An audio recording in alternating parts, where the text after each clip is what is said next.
change that. They used to have the recording thing right in the middle, and now it's just a little thing at the top. Yes. The AI and the recording right next to each other. Yeah. Well, they're related. Yeah. Is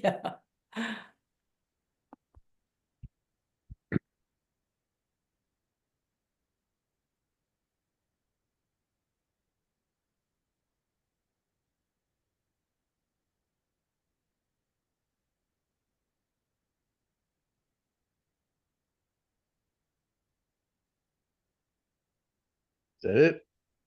Think so. Okay. Well, welcome to the February 26th meeting of the Dover Conservation Commission. You want to give us the spiel? Sure. Following guidance issued by the governor regarding the open meeting law, this meeting will be held remotely. Individuals wishing to participate may do so using Zoom video conferencing.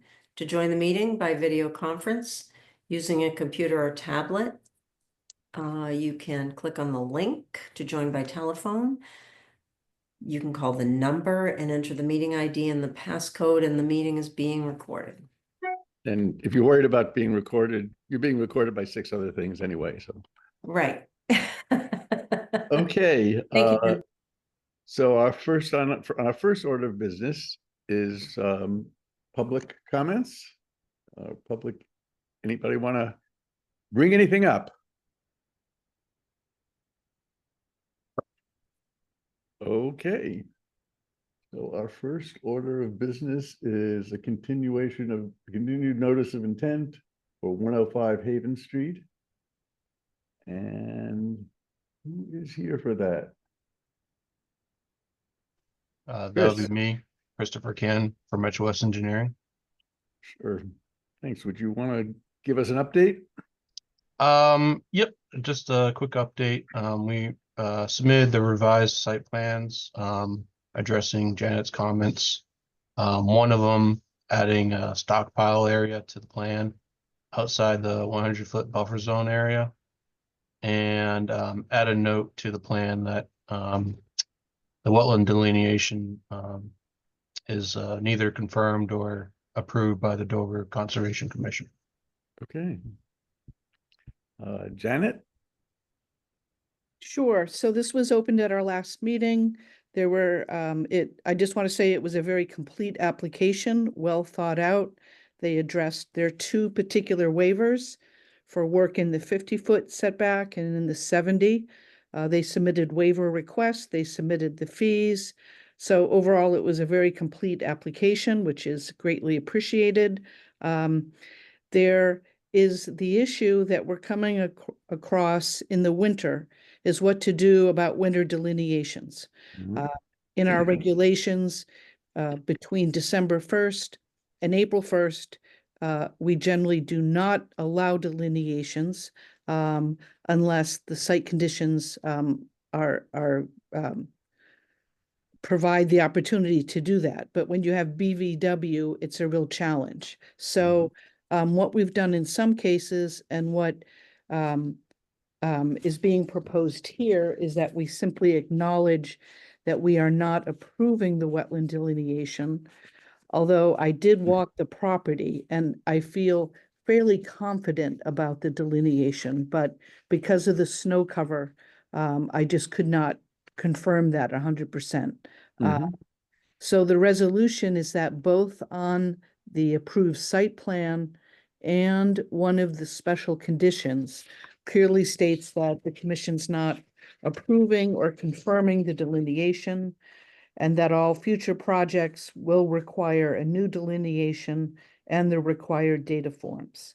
Good. So we did receive all the requested revised information. So I'm recommending a vote. The first vote would be to approve the 2 waivers. First vote would be to close the hearing, I think. Yes, that is true. And then there are 7 special conditions, none of them out of the ordinary for this project. And I know that had been sent out to Chris and Brian.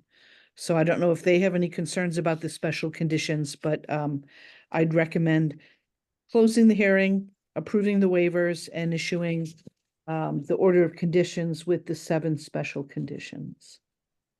Okay, Chris, any objections to the 7 conditions, concerns?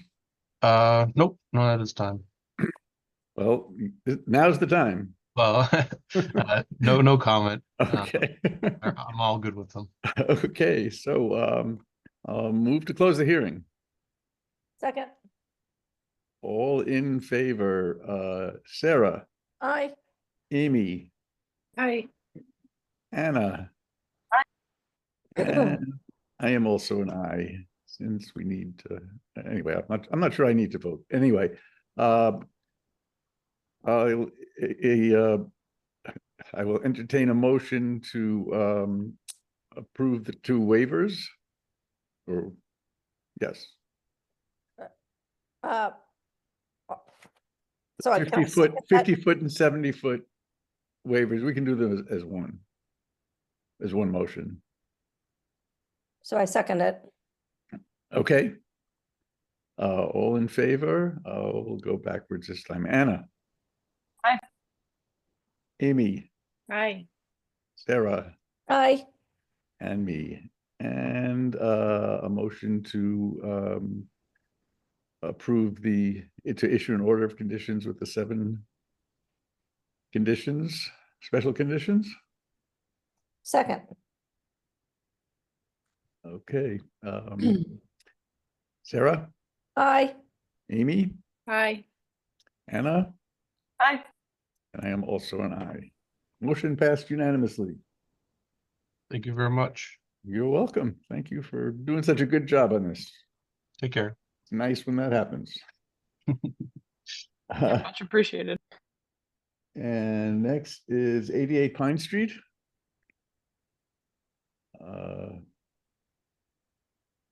Hi, everyone. Artie from Cherry Engineering. Okay, Artie, what do you got? We had them, do you want me to share the screen first so you can see the big picture? Sure. Okay.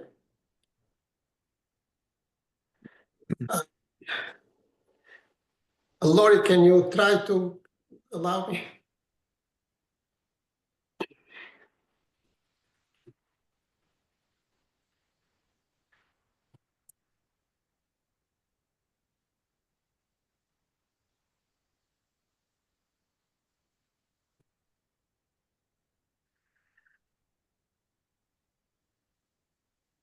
Okay.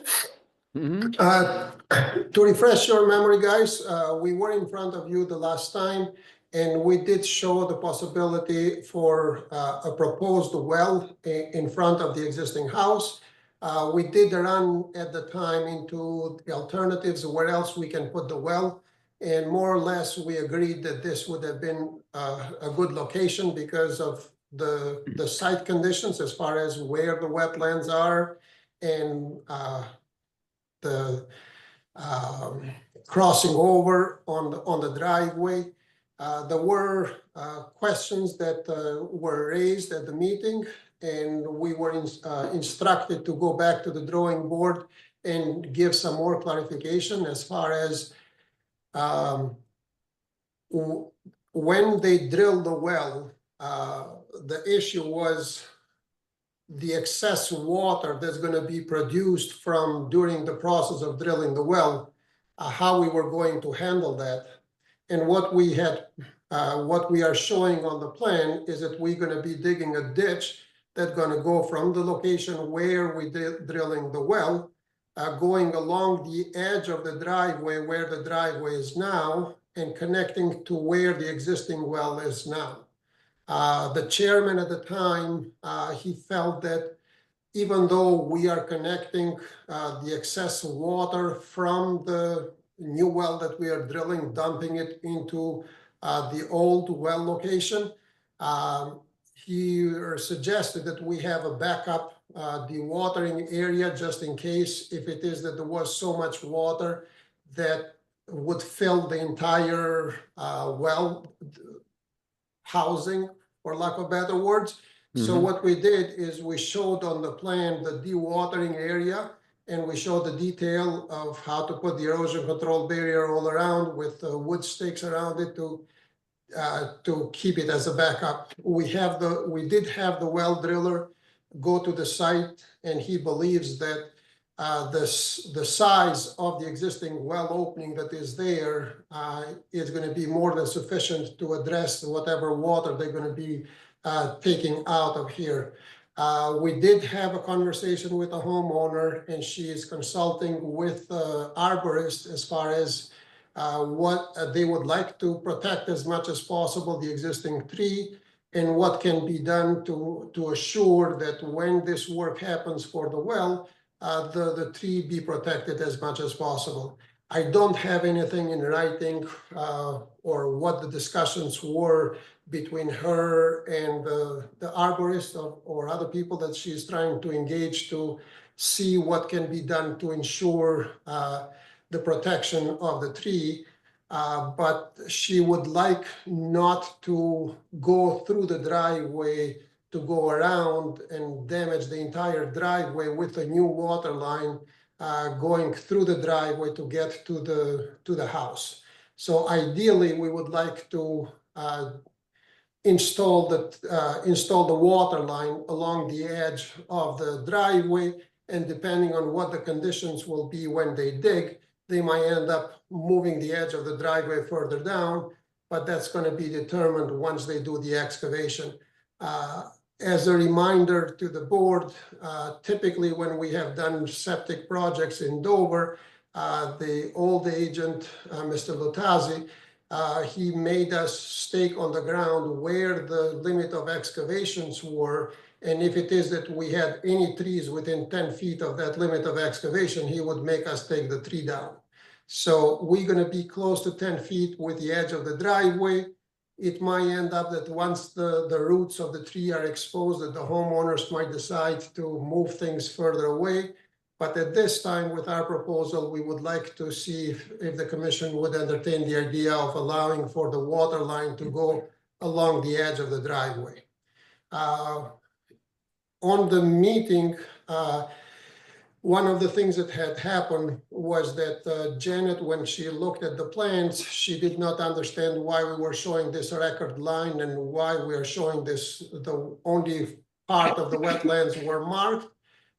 We clarified that we got this record wetland line from the plans that were on file with conservation from 2003, and to try to delineate the entire site, both sides of the brook and the other side of the wetlands, and going around the garage all over again. When we are doing the work on this corner, it felt that wasn't too much to ask. So this is, we did revise the plan, and we made the note in here that the brook is intermittent stream. I would like to go, the chairman asked that we send a response to the comments that the agent had made at the time. If you are okay with the plan, can I switch to the paper letter that I sent over, or you have any questions on the plan as it is right now? Yeah, you said it goes Yes. along the driveway, but I don't see the driveway.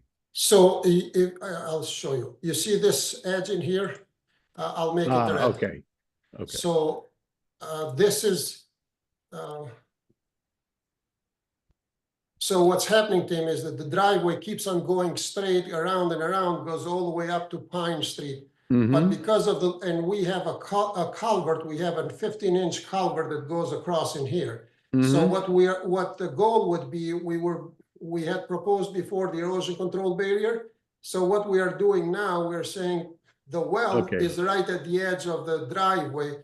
Mhm. This line in here would be the new line. I'll make this. Got it. a I blue can see color. it now. It just wasn't clear Yeah, no, I understand. on So the plan to where it was. this was the logic of Yep. what we were trying to do. So kind of dig along the edge of the driveway, trying not to take apart the entire driveway. Mhm. We do have an approval from the Board of Health for allowing for the well to be 14 feet from the erosion control barrier. And if I would like to go through the items on the letter and then we can go to the next step if that's okay with you guys. Sure. Okay.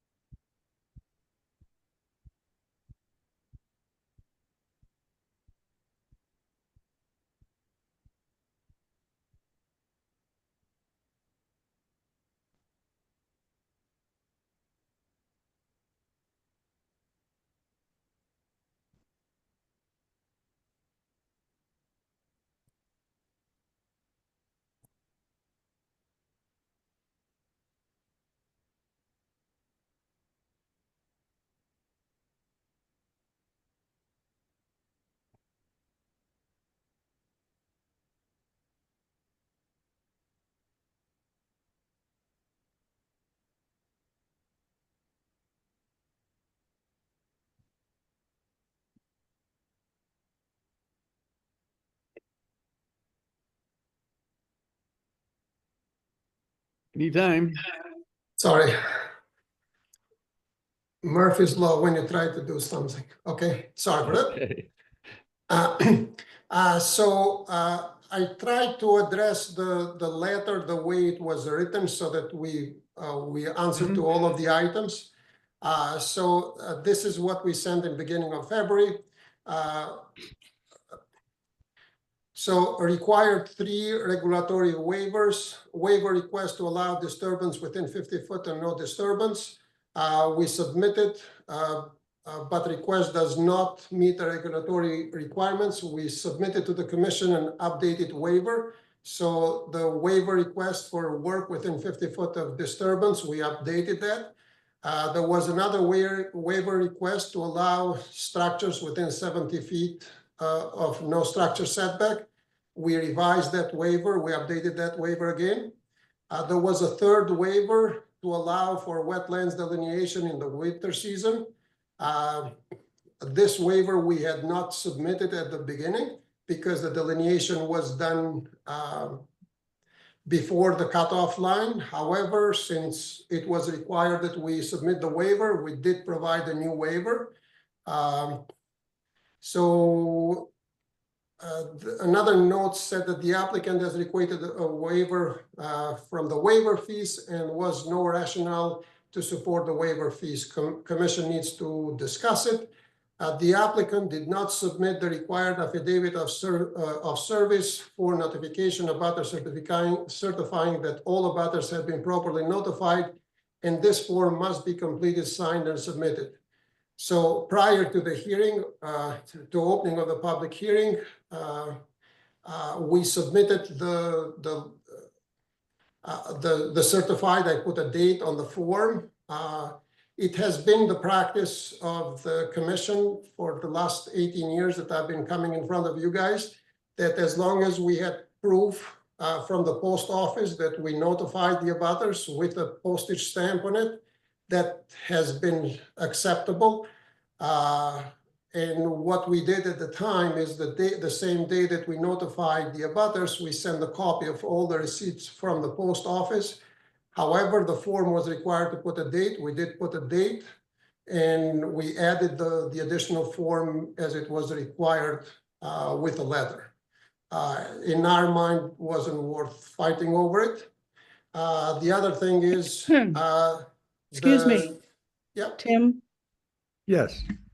instead of rushing through these, and as I indicated in my current regulatory review report, I am recommending that the applicant's responses be further reviewed with the commission. And I'd like to take those in order. So going back to the Okay. waiver requests, instead of rushing through all of these at once, I think it's in the commission's interest to take these up one by one. Perfect. I'll start from the very beginning. So we'll start with a waiver request to allow disturbance within 50 feet of no disturbance setback. So we updated the waiver. Can you scroll to that document so the commission can review that, please? Sure. I have to close this down so I can open the other one, so bear with me.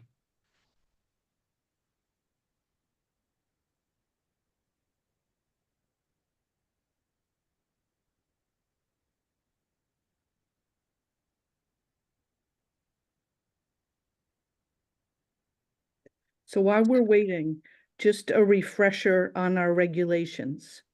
And the waiver requests that were submitted for the immediate previous notice of intent for 105 Farm Street, they worked through our criteria very closely.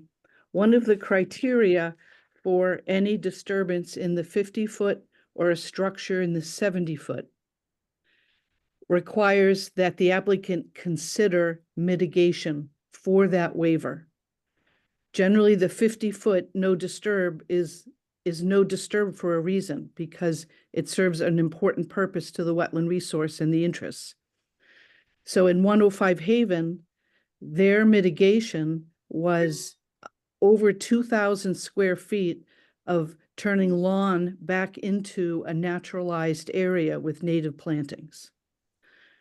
In this case, we have no proposed mitigation, and this work is even closer. Granted, it is just a well, and so it's not a huge alteration, but the waiver request still needs to address the issues that we require. So that's interesting, Janet, because when in the olden days, in the 90s, when I joined the commission, wells were totally exempt. You could actually put a well in the wetlands. Yeah, well, now, And there were no requirements for waivers for Yeah. wells. well, what I think is maybe the definition of a structure maybe changed since then, because currently in our regs, a well is a structure. Mhm. And it's considered an alteration in the buffer zone. So perhaps that's what has changed. Then I just thought it was interesting that it was pretty much wide open because, people have to have water. So. Right. The area currently, it's all lawn, but if you would like, I have shared the waiver request. So one of the standards that is required is such action would contribute to an overriding public purpose. Existing well failed, a new well is necessary. So we are not putting another well because we want to put an irrigation system. Is not a wish, is a necessity. So the fact that we don't have any other place where to put it kind of puts us on a corner. Item B, such action is required for compliance with Mass Contingency Plan. This project is not part of Mass Contingency Plan. Strict compliance would result in severe economic hardship, greater in magnitude than the public purpose to be served. Again, the existing well failed and the new well is a necessity. A credible expert has demonstrated the resource area does not protect the public purpose. Existing well failed and a new well is necessary because, we have the wetlands delineated and marked on the plan.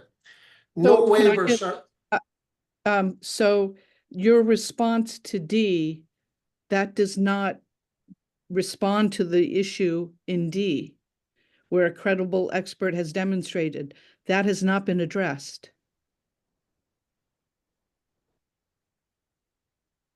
The resource area does not protect the public purpose. Okay. So how is it protecting the public purpose? We got a well that's going to be within 25 feet of the wetlands. So my understanding is that, unless I'm wrong, is that we have to show that for one of them, at least, that why we're doing it. We have gone through all four of them. What public purpose are you trying to protect? Unless we're missing something. The resource area, it's a stream. And what public purpose are we trying to do? I don't see how, I didn't know how to respond to this question. So Okay. the only reasonable explanation in our mind was existing well has failed and we need to put a new well. Something got to give here. So, Yeah. so generally, and it is a fairly high standard here. The section for waivers that I reference is particularly for the setbacks, and I referenced that section in my notes, Artie. Yeah. Which is showing there's no practical alternative. And that the proposed well is as far away as possible, and then also addressing mitigation measures to allow for the waiver. So I think maybe they're Because of being just a well, we are not proposing any additional mitigation waivers. As Tim mentioned before, a well used to be just exempt, we could put it anywhere. It's an area that is already disturbed. We are not cutting trees. We are not changing the topography for the ground. We're drilling for a new well. Now, again, it's up to the commission to decide if they don't want to grant the waiver, but in my mind, that's what we don't have instructions from the homeowner to go back and change the lawn line because we're putting a new well in. The lawn, the extent of where the lawn is now, we have shown it on the plans. Again, if it isn't the commission feels that that's what we need to go back and ask our clients, we will be more than happy to do so. But I'm just trying to ensure that, as we require of other applicants, that a waiver request is clearly made so that the commission can find support for that. So can you keep rolling down? There's additional content. Yep. Okay. So can I continue? Okay. So no waiver shall be granted unless the commission determines that A, there are no practicable alternatives to the proposed action. Due to site conditions, there is no practicable alternatives. The intermittent stream cuts off the property, and the house with the garage and associated retaining walls do not allow access to other areas of this property. We already spent almost an hour on the last meeting going over this, but if the commission feels that we should go back and look at it, I'll be happy to go back to the plan. What do I do then? That's fine. Okay, so let's go to item number B. Alteration of the resource area has been minimized to the greatest extent practicable. New well is proposed on lawn area, and the erosion control barrier is proposed in order to minimize impact to the resource area. The additional water will be discharged into the existing well and back up pit surrounded by erosion control barrier will be installed next to the existing well. And we have reflected this on our revised plans. Item number C, the applicant agrees to take compensatory or mitigation measures to protect the public purpose in the protected resource area to be removed, filled, dredged, built upon, or altered. Removal of existing lawn and restoration of the 50-foot and 70-foot buffer zone to naturally vegetated conditions is strongly encouraged. Compensatory and mitigation measures may be taken at an off-site location, provided there is no available mitigation or compensation measures available on site. The burden of proof shall be on the applicant to demonstrate the proposed project meets the waiver standards defined in this section. New well is proposed on lawn area, and the erosion control barrier is proposed in order to minimize the impact to the resource area.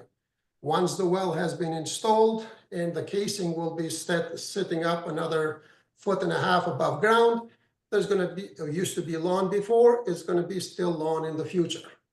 We have shown, I had the video the last time, and we have pictures to show it that we are not making the site any worse than what it is now. Waiver number 2, to allow construction of structures in the 70-foot no structure setback. Is a repetition of the same conditions that we had up above. We have repeated them again on the waiver because the same criteria that is for doing work within the 50 is within the 70-foot structure setback. Would you like me to read each one individually again, or can we skip to the next one?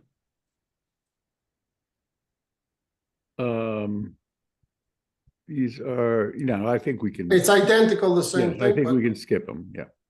I mean, I I'm just trying. I just want to point out that even though this is a minor alteration, it is still an alteration. And we generally do look for mitigation, such as conversion of lawn near the wetland. And I think there's an opportunity to do that here. There is I was gonna also, say the same. You're not taking off a ton of land to move the well, and it's not a huge mitigation. It's probably a, It's- Yeah, It's but- 1 foot diameter. I was gonna Yeah, say, it's, so- it's 1 square foot that they're disturbing ultimately, and it's just, yeah. I'd love to see that addressed just like clearly here. It's 1 square foot. The commission deems it's not important if we all do, or like plant 3 plants. This doesn't have to be a huge deal. Again, and I'm sure the homeowners will be happy to accommodate, but again, it's something that we can certainly address at some point in time. Can I continue to the next one? sure. So So does the next, the lawn continue, sorry, Artie, does the lawn continue down to the stream edge? yes, well, hold on a second. Stop share. Let me see if I can share you. It just seems like if there's a way to protect the whole point of this and all the erosion control and all the worrying about the dewatering is to protect the stream. And so, So where you have the top of bank, Amy, Yeah. that's all lawn. You see this line in here, this is the edge of lawn. So there is a bridge all the way up to the top of bank. It's all lawn. right, so how about that becomes a natural buffer to the stream so that stuff doesn't run off the driveway down over the lawn into the stream. Salt, sand, all that. So if you look at the contours, Amy, the way the grading on the existing driveway is, it goes, so the line at which the water is going is in this direction. Right, I so don't it's think you can going, see mine. it's gonna go It goes into into the wet. culvert. It grows this way, this is the most of it, so this would be 92.6, this is 92.4. Yeah, but it's still sloping down from the driveway down towards the bank of That's the correct, that's correct, that's correct. bank. Yeah. And, we We could do some we're screening looking for plants or something. mitigation. If they just don't agree not to mow all the way down to the bank, like 5 feet in from the bank or something, 10 feet in from the bank, and maybe even, as Anna said, put a couple pretty plants there so that they're landscaped. So I don't know if this picture makes justice for you guys, but if you look at this corner in here, this is where that bridge is located. Right. Okay, so So there this is- is the That's edge. what I was asking, is whether the lawn goes all the way to the edge, and it, Yeah, you see, it goes all the way to the edge down here. So again, these are the existing conditions that we found on the ground. This is where we're putting the well. Would you like us to suggest to the homeowner that they do some planting in front in this location in here? well, we're Uh, just, the whole point of this this exercise is to protect and try and enhance the resilience of this stream that we call perennial and you call intermittent. Yep. And so if you're thinking about what you want to do so that we accept your waivers, Yep. you think One about option would how be you to. can protect that stream. Okay, so understood. But what are they protecting it from, Amy? Not this project. From the homeowner being this close to the stream. No. Just And- because because the owner is asking for something, let's ask them to do Well, some, you know. you know, I that- understand, I don't have a problem, we can certainly, the way my expectation is you will not, we will continue this to the next meeting anyway, so I'll bring this up to the homeowner. I mean, I would suggest that you could even just cut, you see where the lawn near the stream is greener? There's a strip there. Yeah, If you took that out and planted a meadow mix, that would, That'd be great. to me, that would Yeah. be terrific. yeah, Meadow we can mix. certainly- And it would be pretty. Yeah, we can certainly bring it, yeah, you know, a handful of blueberries. I love my blueberries. yeah, and, I mean, I'm pretty, Eat the rabbit. again, I mean, the reason you would plant a few blueberries or something else was just to keep the landscape company from mowing into further down, understood? Yeah. into the edge of the wetlands. Yep, we'll share that with sure, Sounds good. So Yep. the stream is in the middle of all these bushes, I assume. that's correct, it's at the other side, so Tim, So- if you look in here, you see this, Yes, this is where the bridge is. yeah, so Yeah. it's The not water actually, is it's not staying- actually mowed lawn down to the bank. That is the bank. so close. It drops off pretty very close. fast there. You see the flag, You so look in if it. I can show you, Tim, you see this thing in here, Yep. this is the flag that we are saying where the wetlands are now. You see the red, the pink flag in here? So is this vegetation growing in the stream? It's on the very pink. close, this is the top of the, yeah, it's very close to the stream, I mean, again, it's Okay. not a running, it's not. We don't believe that there is that much water going through there, but again, it's one of those things. Okay, So, should I continue with the waiver? sure.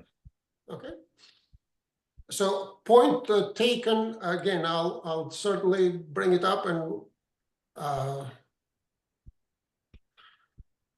we can add that as or it can be part of your approval that, you know, you will allow this project as long as a protective strip in front of the bank is planted with blueberries or So just to clarify, we generally require on the site plan that you would show the area of the lawn to be renaturalized, that just putting it in an order of conditions would not be sufficient. So that portion. would Yep. be on the plan. Yep. Sure. So if I can continue to the waiver request 3, the winter delineation policy, the delineation was performed on 7/24/24, and the applicant is not requesting finding for the wetlands determination from the Conservation Commission. Holding up the well permit until April would be unjust. Again, so that's the request that we're making. As far as the waiver fees for waivers due to the unique conditions of this project, the owner is proposing a new well as a necessity, and since no practical alternative exists on this site, to strictly enforce the waiver fees, it would be unjust. So that's the response that we gave for the waivers. And what I am gathering from you guys would be that in order for the commission to look at this waiver favorably would be that we add a vegetated strip before the bank so that we enhance or we protect the bank more. Yes. Okay. Let me go to.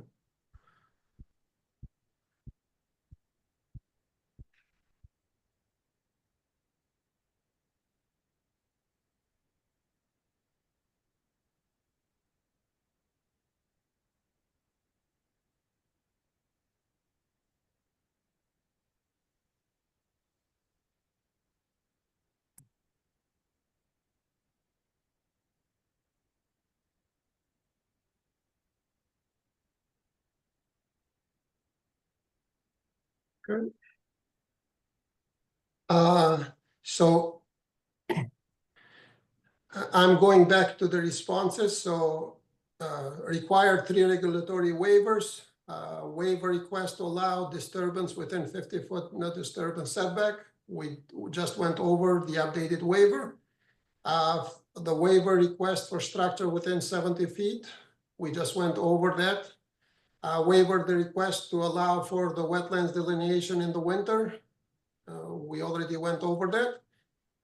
As far as abutter notification, I have the green cards. We provided the scans from the post office with the notifications. And we provided the certified with signature that we did the notification. So I don't, it has been, I mean, I only, as I said before, it's been only 18 years with you guys. And during this 18 years, whenever we notified the abutters, we brought proof of notifying the abutters from the post office. It appears that moving forward, that is not sufficient, or that's not the preferred way that conservation requires. You just want a form certified by us stating that on such and such date we notified the abutters, and that's the way to move forward. Am I correct on that? So to clarify on this, with a notice of intent application, there are 4 forms. 2 are required by the WPA, 2 are under the bylaw. So those are 4 forms that, as long as I've been with the commission for over 10 years, it's the same form. And I was referring to the affidavit of service for notification, which is a WPA form. There's nothing different here. We also require the return receipt confirmation.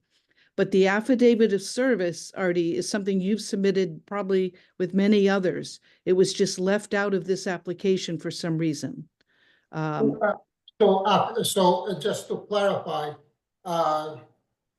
not when Lori came in, but in 2005, that's when I was told at the time that if we notified the abutters and we brought proof that all the abutters were notified, we have not, and maybe wrongfully so, I have not given a certificate saying that I, Artie, on such and such date, I notified all the abutters as required, because the proof was the actual mailing.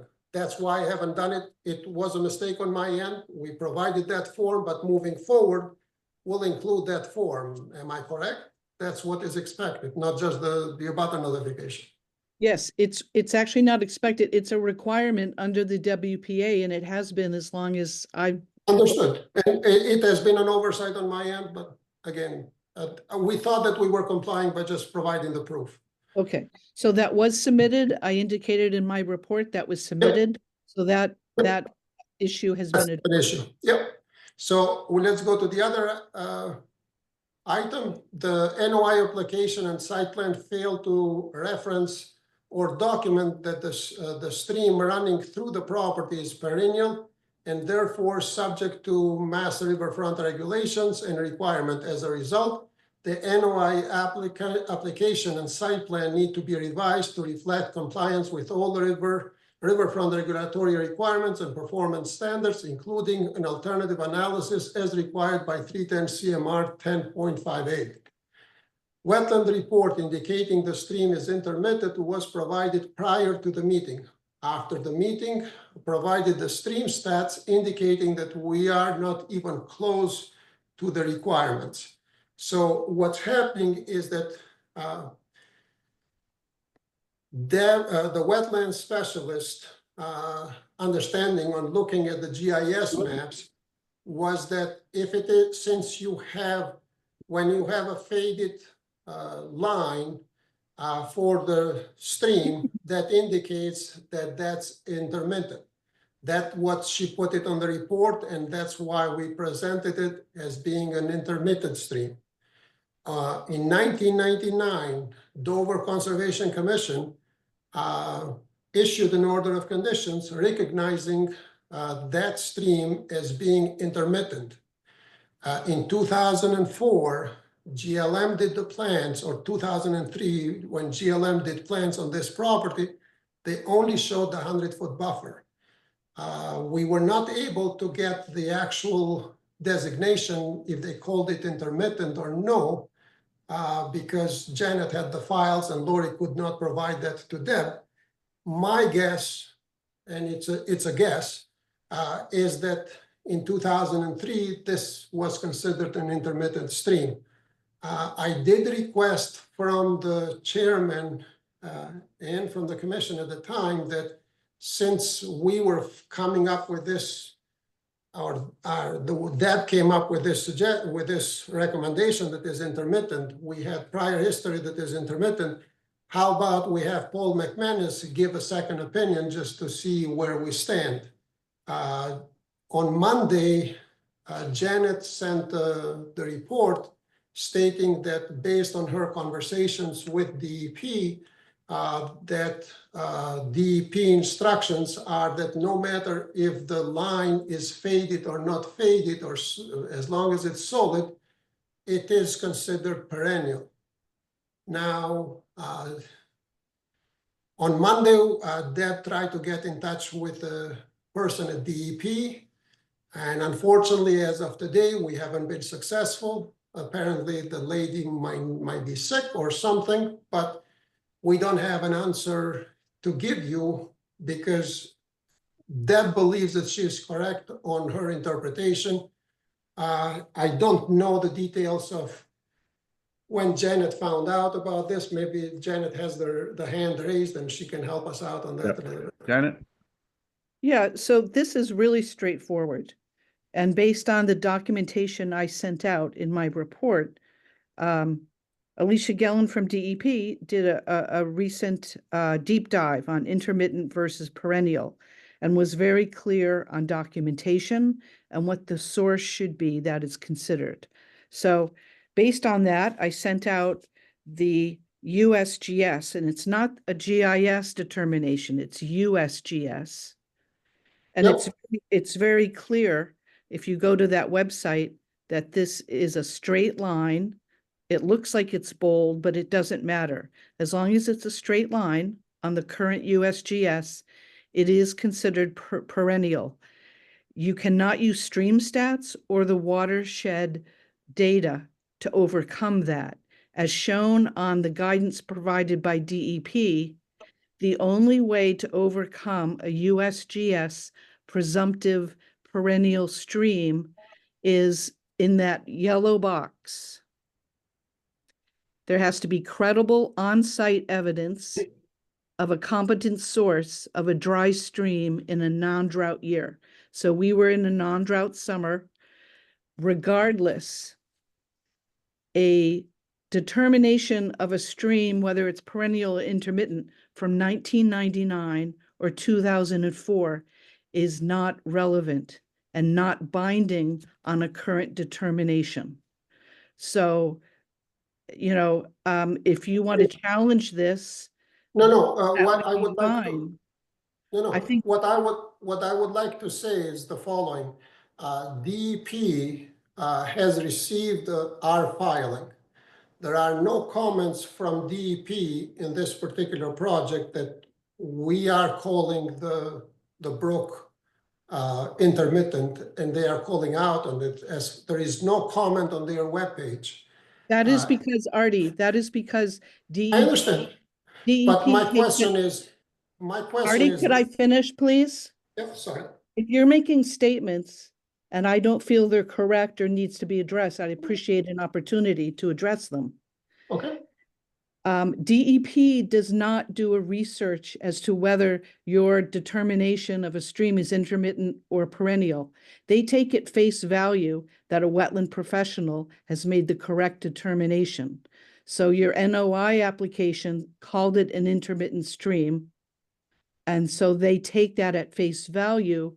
And Okay. during the Concom review is where those kind of details are reviewed. So But if I understand you correctly, you have not talked to DEP regarding this particular project. This is based on the deep review that you attended a seminar or something with DEP, and that's how you determined that this what needs to be done. Am I correct? Yes, I attended a training program by DEP and, Understood. and No, these, and that's what I'm saying. So you, my thinking is, and you might very well can be correct. Don't take me wrong. I don't have the expertise to tell you that you are right or you are wrong, but we have Deb that is a PWS certified that is saying that the way you read the USGS map is that if the line is faded, it's considered an intermittent. Now, she Can can we be wrong. scroll I'm down? not holding, but what I'm saying is, can we get Paul McManus that does this for a living on a regular basis, just give a second opinion? Again, I asked before, I don't know why is that hard to ask the question. Have a second opinion, that's all I'm asking. Deb is trying to get in touch with DEP to get clarification, but unfortunately, for tonight, I don't have any information because we just found today, I mean, on Monday. It would have been nice if we had a heads up maybe a week before or a few days before, but with only 2 days, I don't, Deb doesn't feel comfortable on saying that she's wrong. Janet doesn't feel comfortable that she's wrong, and I respect both of them. All I'm saying is, how about we do the adult thing and have a second opinion? I mean, Paul McManus have been with you guys for 20 years. Is there, well, since the we are on burden, this path, can't we, I mean, I'm gonna ask for a continuance to the next meeting anyway. Is it possible that we can ask the question? well, given our regulatory review, if we bring in a third party in this situation, the applicant would need to cover Paul's costs. That's what I was just about to say.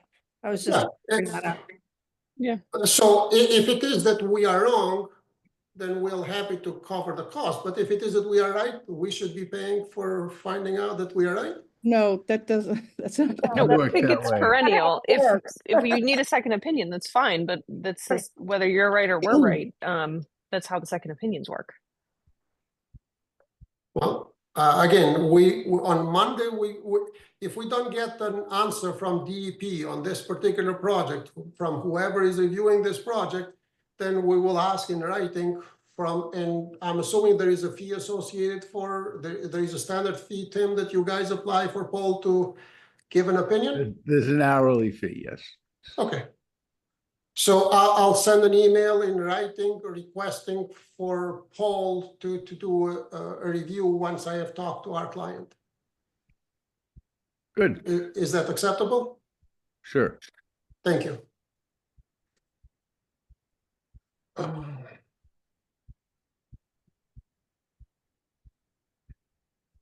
Okay, we have anything else or are we stuck here? I think that was the sticking point, but I'm happy to go through the items that Janet has if you, or we can just keep on going so that there are no issues as far as if I need to change something, Okay. might as well go it Sure. over now. Mhm. So item number 3, the wetland applicant consultant did not submit the required narrative that has been provided. The applicant. Excuse me. Yep. So I cited our bylaw regulations here, and this is a formal statement and it has not been submitted. And it's generally submitted with other, sometimes it's in the wetland report, sometimes it's not. But in this case, and given the stream designation issue, this is more important than ever, that we require a narrative description, vegetation types, and I guess we'll have to wait until the perennial or intermittent issue is determined. But this is information that's required under the bylaw, Artie. If you go to the bylaw, regulate, We provided that. it is not in the wetland report, no. It is not. So you just need to closely look at what's being required, and that should be in the report. So forgive me one quick second. I'm just opening the report if you don't mind. I gave you the regulatory citation there. It's very clear what is being requested. And Yes. other applicants submit this information.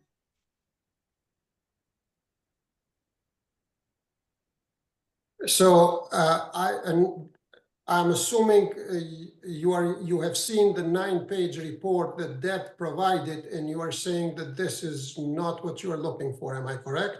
This Are is we- mostly, this is mostly an outline of what the regulations are. About only one page of it has substance. And so she has not addressed what is required in that citation. Okay, understood. So, but you have seen this document though, am I correct? Yes, yes. Okay, good. Thank you. Okay. Okay. I'll certainly bring it up with Deb. Bear with me another second.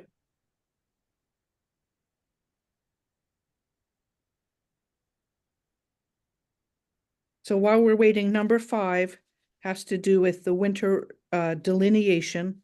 And I think how we can address this, as I had identified, the same way we addressed it in 105 Haven, is that even though they have to submit the delineation, we are not approving or confirming it because of the winter conditions.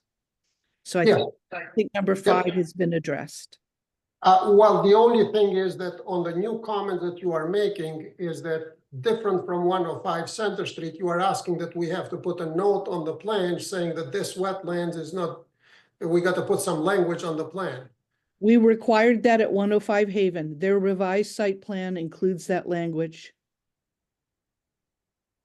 Forgive me if I'm wrong. Perfect. We'll include that language if that's the case. Item number 6. Need to provide a written confirmation that work related to the installation of the new well and water line will not have any negative impact to any trees on site, including the 40-inch oak tree located 10 feet off the proposed well and water line. The property owner feels that installing the water line at the edge of the driveway will have minimal impact on the tree, and if necessary during installation will move the trench further away from the tree. Now, keep in mind, we're talking about a 40-inch tree, so I don't know what confirmation we can give more rather than doing our best to protect it. And the homeowner, as I said, they will do anything to protect that tree. They're even talking to an arborist to see what can be done. The applicant representative needs to provide a written description as how the wetlands resource area will be protected from any negative impacts on the well, rig during installation of the new well. Erosion control barrier is proposed along the edge of the lawn to protect the wetlands. Trench will be installed from where the new well is being installed to the existing well, so any water discharge will go into existing well. For additional reserve, in the event of existing well does not contain the water, a new pit surrounded by erosion control barrier will be installed next to the existing well, and that's shown on the plan. A revised site plan need to be submitted that clearly shows the location to be used for stockpiling of material and equipment storage that are outside the 100-foot buffer zone. Stockpile of a material and equipment will be on the driveway and is not possible to be outside the 100-foot buffer zone. So I can certainly share again the screen with you guys if it is that that's something that you want to do, or can I? keep on- Artie, so Yeah. the point in number 8 is that the stockpiling location, if it is on the driveway, that should be shown on the site plan, and it is not. So we're gonna come with a rig. We're gonna drill. All you need and to you wanna do is, stockpile all it? you need, right, but all you need to do is to draw a circle of a certain radius that you think is adequate and say stockpiling location on your site plan. That's simple. Okay. Okay, but it cannot be within outside the 100-foot buffer zone, so that's, I hope you agree with that, am I correct? Yes. Thank you. Item number 9, the applicant representative has requested a waiver of all required waivers fees, but was no rationale submitted to support the waiver of the fees, except the following statement: waiver fees for waiver due to the unique conditions of this project. the applicant's representative needs to submit a written request that provides a cognate rationale for requesting a waiver of all waiver fees. See updated waiver request. We already went over that before. So there's a new number 10, which is, I think at the last meeting, it was confirmed that there is a new property owner. So that requires that a new deed be drawn up and submitted as part of the NOI application. So I know you've seen that language before, Artie, but I included that in my report. So we will Yep. need that new language. Okay. Again, the owners are attorneys, so I don't think it's going to be a problem. We'll have them. And then there's one other issue that I brought up at the beginning of my report. After the perennial stream issue came up, I did look at, there were 3 past order of conditions on this. The most recent one, I think, was from 2004, and there had been no certificate of compliance. So I looked at the certificate of compliance that was issued in January 2021, and there is a large discrepancy as to the BVW line. In 2021, which is on the left, you can see in green that the BVW came up very high on the property, whereas now it's showing the edge of wetlands where the little bridge is. So if I can, the plan that you are showing in here that it's from 2021, the date on that plan, I believe, is 2000. The one that I have, or that Lori provided, was from 2003, was for proposed changes on the driveway. I have not seen a plan dated 2021, but typically Yes. Am I correct? No, I have the Okay. file on this. Okay, And so I did, the plan is dated, Joyce Hastings. And I actually did the site inspection for that COC Sure. request. Her signature is 1/6/2021. That is. Oh, yes. the- perfect. Okay, That was and if you only 4 compare, years ago. yeah, but keep in mind, when we do a plan for certificate of compliance, that plan does not show the wetlands location on the time of the certificate of compliance. Yes, it does. Oh, yes, I completely beg to differ, Artie. The Okay, regulations can I require- finish? Can I finish? So typically, the way we have done the plans has been that we provide a plan to the Conservation Commission showing where the wetlands are for a proposed project. The Conservation Commission issues an order of conditions. Once the work has been completed, a year later, or 10 years later, or 20 years later, when we prepare the as-built plan, we do not show the wetland lines that exist on the ground in 2025. We show the wetlands line that was approved from the commission originally. That might have been a year ago, or 10 years ago, or 20 years ago. If you look at the approved plan from Conservation Commission in 2003 to GLM, the wetland line matches exactly with what you are showing from 2021. It is my belief that the wetland line that is shown on 2021 is the wetland line of record that was approved in 2003. So that Yes. is absolutely incorrect based on my understanding of a COC and how I look at it. And if you look at the regulatory requirements, the as-built shows what the as-built conditions were and what the existing site conditions were. And I'm really concerned that you're saying all your past COCs We not, had, yes, we had a similar project when you first started on Wilsondale Street, that you put a stop work order for the owner on Wilsondale Street, that their house was on the wrong location because you looked at the wetlands and you felt that the house was less than 40 feet from the wetlands. And we came in front of the commission and we clarified at that time that the house was on the correct location based on the approved wetland line at the time of the construction. There were plans that was approved, and that's how we left it. Whenever we do a certificate of compliance, we do not hire the wetland specialist to come back at the time when we file for a certificate of compliance to flag where the new wetlands are. The wetlands line that was approved by the commission for the project does not change when we do the certificate of compliance.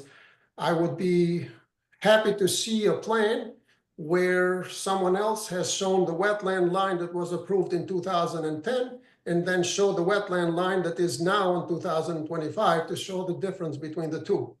Unless you're changing the wetlands, I don't see a reason why we should. I mean, we haven't done it before. Tim, help me out here because Yeah, no, I do agree that the wetland line shown on the certificate of compliance plan is the same as it was on the original notice of intent. Okay. Thank you. I actually don't, I have not compared it to the previous order of conditions, so I can't confirm that, but I wanted. Would you just like me to bring- share it? I just wanted to bring this to the commission's attention as a Mhm. potential violation situation. And I don't know how we want to address this. My suggestion would be we continue with the current notice of intent for the well, work through that process. But once the snow has melted and we are able to see the site and work this through, I will also get confirmation from DEP that a certificate of compliance is to include an as-built plan with all existing conditions. I will get clarity on that from the regulatory source, so We- that we're all on the same page. Janet, I'm sure we have never required somebody to redo their wetland line for a COC. Well, I don't think we've had to, because honestly, the consultants I've dealt with know that that's what's required. I will bring to attention 10 Draper Road, where we had a COC submitted that did not acknowledge that a substantial amount of riverfront area had been converted to the lawn that was not approved. No, you are wrong. That's a different issue. You are wrong. We showed the original wetland line. We did not show changes on the wetland line. The record wetland line on 10 Draper Road is the record wetland line. The reason why we showed another wetland line was because we were doing work near the house and we only showed it for that new project, not for closing the certificate of compliance. But the problem, what's happening is that, and that's something that the commission, I believe, should address, is that one thing that is happening is that a project gets filed, Janet made comments, we have a hearing, and there is nothing that goes on the file to agree to say what actual results were. And what remains on the file are only Janet's comments and not what the results were. Yes, so That- Janet, I that's also your- think it would be inappropriate to show a new wetland line because it may show that what if the wetland changed and the house is now in the middle of the wetland? And it was legal. That makes more work for Janet. Yeah, But- so but- it was legal before when the order was issued. I mean, it just doesn't make sense. Well, I've come across a lot of COCs that were not done. There were major deviations and we required that they be addressed. But It was regardless, based on the wetland line that was on the order of conditions. on the left side, at some point in time, the wetlands line, as approved by the Concon, came up extremely close to the house. Yes. But now we have a huge change looking to the right. So at some point in time, that was not permitted. So it's the commission's responsibility to at least evaluate and address the impact on the wetland. It would appear that BVW has been filled here or converted to lawn. Okay. Again, There's also this, where it says wetland, there's an outline there, and I'm not sure what that is at all. Oh, on the right, so what's happening is that On this the left line, side, on the left side where it says wetland. that's the stream, Tim. so that's the stream, and at the time, An they odd- determined that the wetlands went further beyond from where the stream is. But this is in 2003, and we are in 2025. Okay. But We- I we do- extended. We will have to look into it when the weather clears. And I invited the commission at the time to come at the site and do a site visit. If you guys would like to schedule a site visit, I'll be more than happy to accommodate In May. whenever you guys see it possible. Okay. Let's move on. Uh, I think that is it. I think that covers. everything. Great. Perfect. So I'll send an email to Lori asking for the continuance to the next meeting. And hopefully we'll get somewhere either through DEP or through Paul McManus, and the saga will continue, I guess. Okay. Thank you, Artie. Thank you very much, guys. Have a good night. Good. Um, Sorry, we're a little bit behind, but I didn't feel like I could be pushy. yes, for a petite derriere. Yes. The land management work group report? Very briefly, I'm not sure we didn't meet since last time. We were going to go out and do trail work, but it was 20 degrees and 6 inches of ice, so that did not happen. You So- weren't willing to chop away that ice and do it. No, I mean, I thought about it, but then I thought I would probably go from like Wildwoods and just sort of scoot straight into center, and that would be the end. And, you know, We don't whatever. want to lose you. We can't lose you. We can't lose you. No. But no, we've got another meeting coming up, I think, next week or the following. And gonna working on signs and hopefully go out in March for trail work. Great. Thank you. Minutes. Oh, so Tim, our consultant, Bill Gesentiner, is here to discuss the draft Springdale Meadows plan. Okay. Why don't we do that? So thank you, Bill. Take it away. Good. So I do have a draft presentation, so if I can share my screen. Let's see.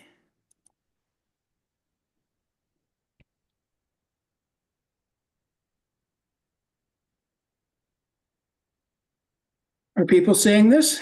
Not yet. Oops.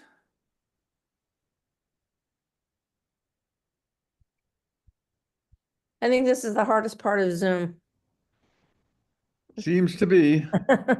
It's presenting. So, are you seeing my screen at all? No. We're just saying you. So it says share.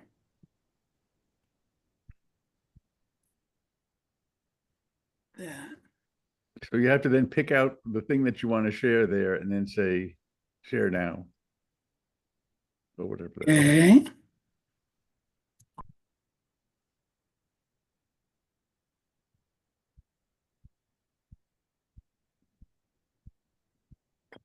Then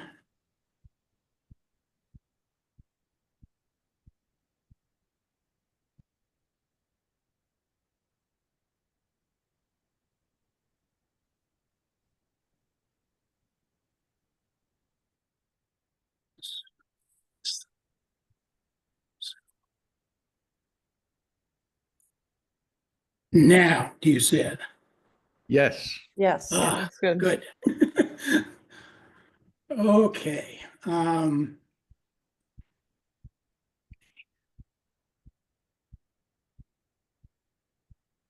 so,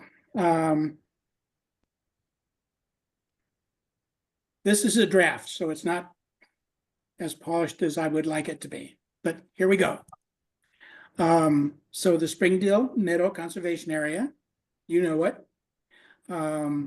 Just a few highlights.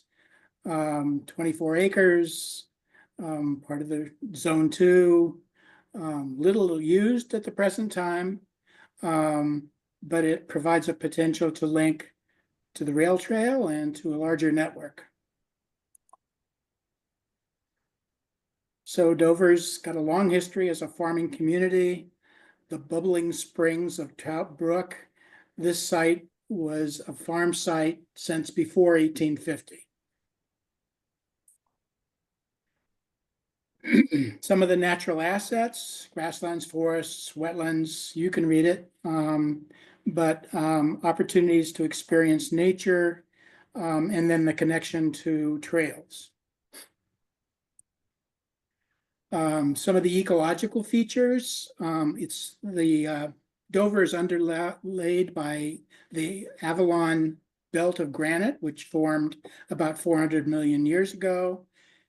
Interestingly, it stretches all the way from the Carolinas to the British Isles, along the Atlantic coast through maritime Canada. We all know about the ice sheet and how it deposited till over the bedrock. The soils on this site, there's some wetland soils, and then there's some prime agricultural soil. And then a series of natural communities, which we'll get into a bit more. So cultural grasslands, 15 acres, upland forests, oak hickory forest, 2.4, white pine forest, 3.3, wetlands, 2 acres, and about 4/10 of an acre of shrub swamp vernal pool. The cultural grasslands, which I'm going to want to discuss about when we get into management a bit more, obviously are maintained by mowing. If they weren't mowed, they'd turn into forest over time. They're of conservation interest, primarily for grassland birds and pollinators. And they're important for the listed species. If they're listed in red, they're in the state Wildlife Action Plan as species of greatest conservation need. If they're bold, they've been seen nearby, probably at Nonana Woods, or there's a couple of other places where I had sources of information nearby. If they're just in white, they've been noted nearby, but they're not on the statewide Wildlife Action Plan. So the oak hickory forest, oaks, deciduous and evergreen trees mixed, often includes, some basic common species. Common birds include the eastern towhee, which has been seen at the site and is a species of greatest conservation need. And then black and white warbler has not been seen there, but it is often found in oak hickory forest. 2.4 acres. White pine forest, oaks, some of the undergrowth is black cherry, maple, leaf viburnum, birds, Blackburnian warblers, ovenbirds, several warblers, nuthatches, 3.3 acres. The forested wetlands, red maple is the dominant species, can have other hardwoods and occasionally white pine. There's some common plants, sweet pepper bush, swamp azalea. Again, if it's in bold, we actually saw it on the site, or it's been reported in iNaturalist nearby. So it's habitat for wide-ranging species, and they're 2 acres, connected to other forests of the same type. Shrub swamp often includes speckle alder, low shrubs such as spirea, It's habitat for vernal pool obligate species in this case, because there is the vernal pool, such as wood frogs, and it's 0.4 acres. So there are biomap areas on this site. The area in green is a local wetland area. And the area in blue is a local aquatic habitat buffer. And both of these areas have been identified in Biomap, which is a project of Nature Conservancy and Mass Wildlife that enhances connectivity and resilience. I mentioned the State Wildlife Action Plan. It's required by Congress, identifies 570 species of greatest conservation need in Massachusetts. There are 24 habitat types identified. The 5 of them that occur on this site, it's important information to guide our conservation efforts. So wildlife, the action plan,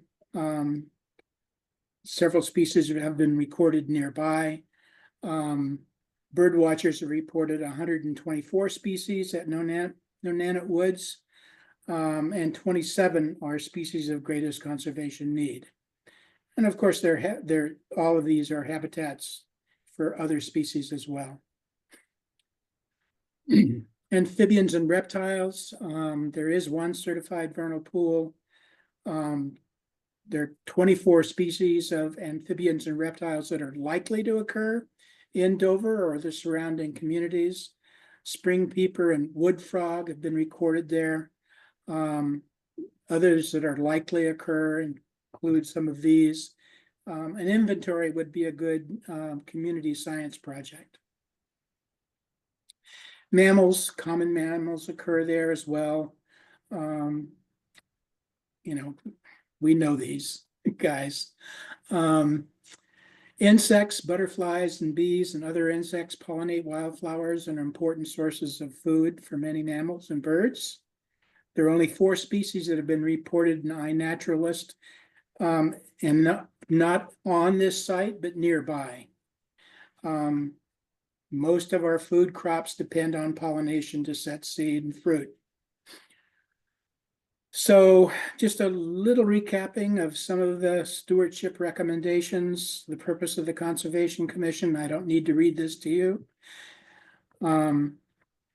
But climate change is affecting how we manage land. We have more hot days and days with degraded air quality, more erosion, blowdowns, and flooding, which especially impacts trails, more storm-associated risks. Their species composition is changing as climate warms, increase in non-native invasive pests, including like mosquitoes, increases in vector-borne illnesses. This is a scary photograph. So what we can do to sort of offset those negative impacts is try to increase resilience so we can reduce non-climate stressors like trying to control invasive plants. We can restore form and function. An example of that might be removing a dam to promote fish spawning, like what is happening at the South Natick Dam. Increase complexity. So increase the diversity in microclimates. One thing that can be done to do that is to create small openings in the forest or to change the mowing regime so it isn't all treated exactly the same. Create linkages. Dover is doing a great job of doing that by protecting so much open space. Develop sustainable trails that withstand normal use and storm impacts. So grassland management, as I mentioned, I'm going to want to discuss. You could continue doing the current mowing regime. It's mowed in the late fall, early winter, or you could work to eradicate spurge, which would allow the farmer to harvest hay again. That would probably require the use of herbicides. Seems that what I've read in the literature, the best way to approach spurge is with both fire and herbicide. Neither one of those works by themselves, as well as the two in combination. You could mow every other year. That might increase the structural diversity a little bit, and it would still keep the woody growth out. So it would save a little bit of money and still maintain it as a field. Or you could move half the field every other year. And that would increase the diversity, the structural diversity of the field even more. And a lot of the mowing recommendations now are to mow higher, as high as 10 inches. And the reason for that is a lot of the pollinators that we're trying to protect and nurture overwinter, either as eggs or larvae in the stems of some of the grasses and forbs in the fields. So I wanted to discuss this. I'm going to just pause for a moment here and let you give me a little bit of feedback about what we should be doing with the grassland management.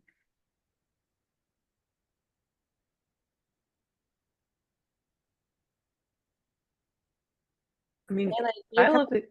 yeah, you're kind of leading this, Anna, so go ahead. Yeah, or you can go too. I was gonna say, I love the idea of doing half the field and half the field, like so alternate halves and go higher because I'd like to protect the pollinators more.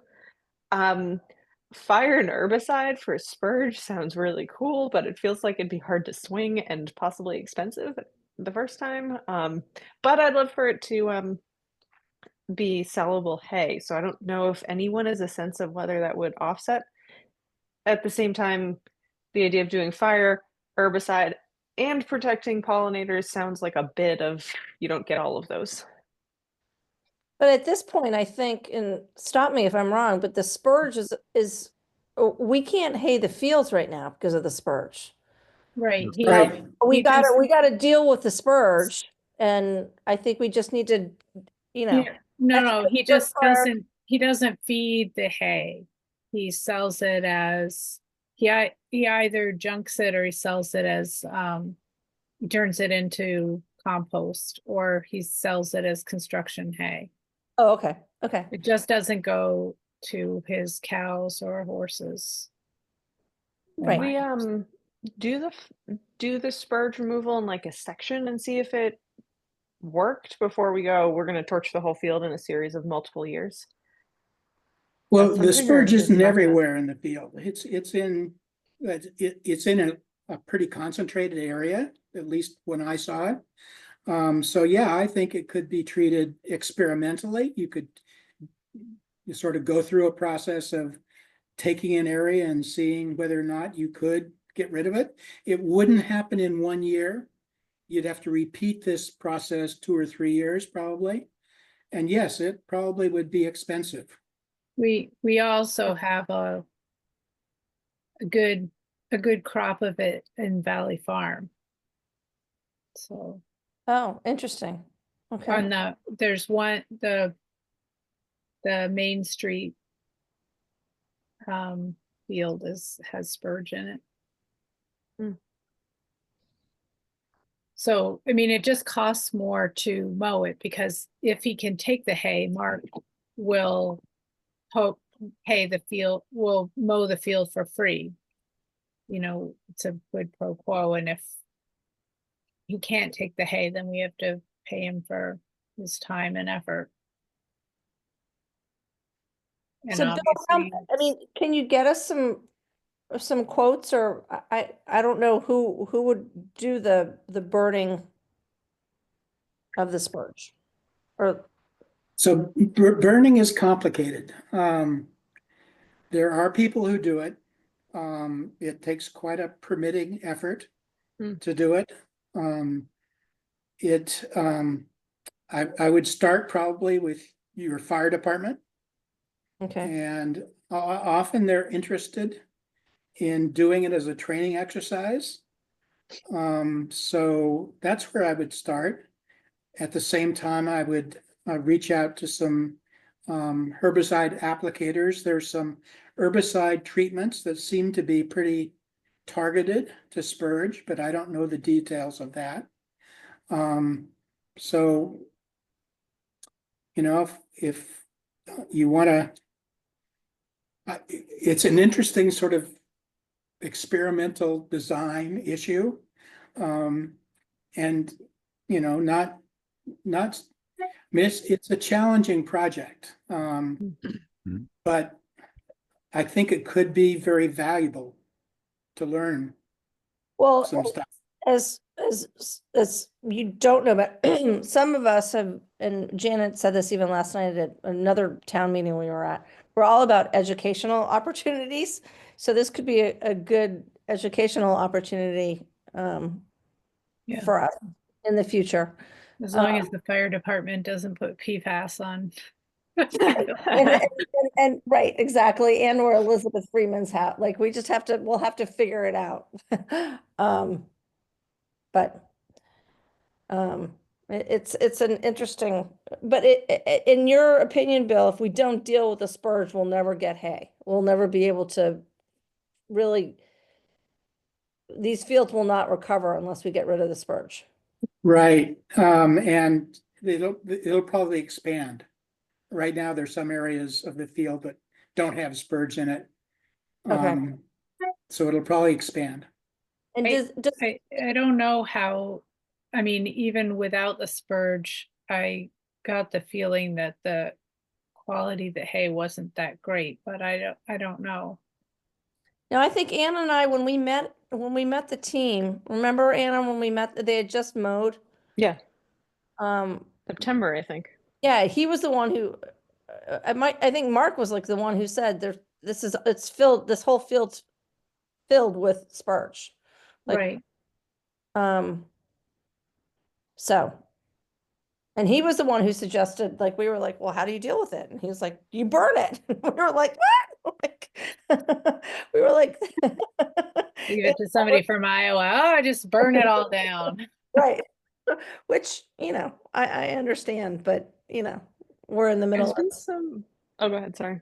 no, I was just gonna say, we're in the middle of suburbia. We're not really in, you know, of When- Iowa. When I talked with Mark, he also suggested plowing it and turning it into a cornfield. Hmm. Which wouldn't get rid of the spurge. It's there, but Mm. Oh, you interesting. cultivate between the rows and maybe get rid of it over time. Huh. So I it's. feel like it seems that to me- misses the concept on conservation, but maybe not entirely. So it seems like maybe we need sort of like a cost benefit analysis here. Yeah, And that, you know, another thing to look at would be allowing some of the field to become more of a meadow, let it go, or do some plantings so that it really becomes a wildlife habitat more. You're gonna end up with a forest. Yeah. yeah. Well, if you question mow on- it every other year. Not every, you'll right, keep- if every other year's, right, but you can't let it go more than 2 years or Everything turns to maybe forest. 4 at the most, but you're probably gonna end up with a lot of roses and I don't know. This is Even my probably a basic berries. question. Oh, sorry. No, Janet's recommendation seems to make a lot of sense to me to try to figure that out. It's a little beyond my scope. Although, you know, if I put hours into this, working out some sort of cost benefit relationship, I could always, with your approval, bill you on an hourly basis.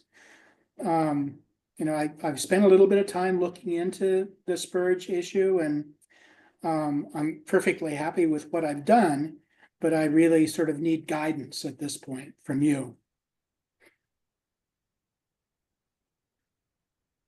Yeah, I mean, I don't want to decide anything totally without John here, but I think a few hours of research so that we can get a sense of cost. Because if we're talking about we would like to go on a multi-year project to clear up the spurge so that it can be hayed so that we'll save costs in the future. I think we need to figure out whether we'd ever do that. And even if you have information about like, these are the things to look into to figure out the cost benefit, that might set us onto a better track. But I think we should discuss. I do wonder about like a two-tier approach where if the spurge fails, then we decide on clearing the spurge fails, we decide on a backup plan of, half and half, or, mowing up to 10 inches or something. I think we can probably do something there too. But I'd love to get a cost benefit if everyone's on board with that. Yeah, I am. me too. Well, I'll have a conversation with Janet about the approach and what we can do. And I mean, I think this is a really interesting project, and I think it also has some real educational value, and it may apply to not only your problems on other town-owned conservation land, but other conservation commissions are dealing probably with the same issue. So I think it's worthwhile spending some time on it. Thank you. I'll move on. So forest management, not so difficult. You can leave things grow as they are, and in a couple of 100 years, we'll have old growth forest back. Forests, we look at forests in our lifetime sort of perspective, but we're just sort of the blinking of an eye in terms of the forest. So it's doing a good job of sequestering carbon. So leaving it alone is an option. Active forest management can be used to increase the habitat diversity. I mentioned creating small openings, 1/4 acre openings in the forest.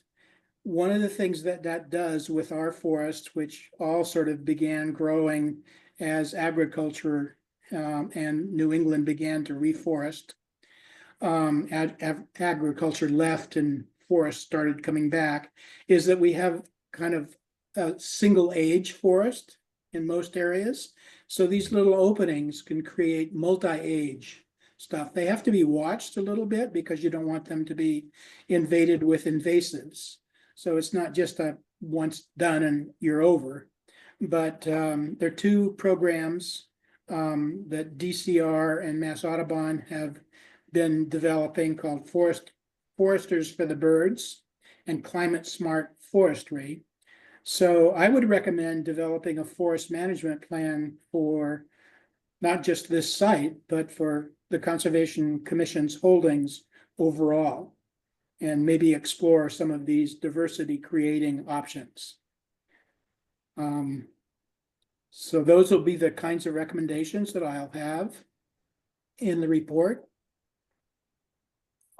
How do you, Wetland management. how do you deal with the deer over browsing and if you create a little 1/4 acre opening, how do you deal with the deer not just decimating everything and that's trying to reemerge? Yeah, so one of the things that people have done is taken the cut brush and pile it up around the 1/4 acre, so it makes it difficult for the deer to get in. It's a big pile. That can work as kind of a temporary fence until the things get big enough that the deer no longer can destroy them. Fencing, you don't want to probably do that, but the brush that you cut, rather than harvest the timber, you just cut it and stack it up around the clearing. But again, a forester could advise you on things like that. Okay, thank you. Wetland management, monitoring it and controlling invasives is about all that you need to do there. And a whole section in the report is on non-native invasive plants. There are 72 of them in Massachusetts that are categorized as invasive or potentially invasive. And they're a problem because they outcompete our native species. They grow fast they, because they didn't evolve here, they often leaf out earlier in the spring. And they're last to lose their leaves, so they have a advantage over natives. And, they lack the diseases and insects that would have controlled them in their home territory. So, these guys, they're all bad actors. I didn't notice whether all of these were at this site. I started working on this project in early October, so I haven't had the best field season to get to know this site. But maybe as things thaw out, I can get out If again. they're not there, they're nearby.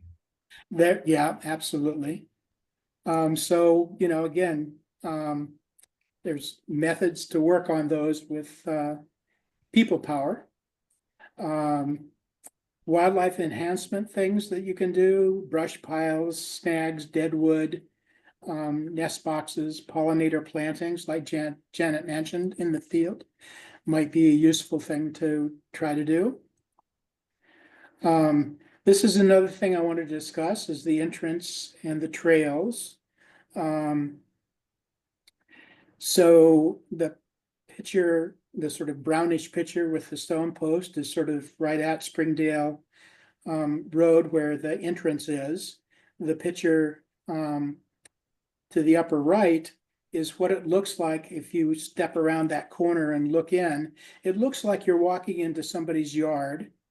And what I'd recommend is a fence or some sort of low screening to separate, to make it clear what is public and what is private.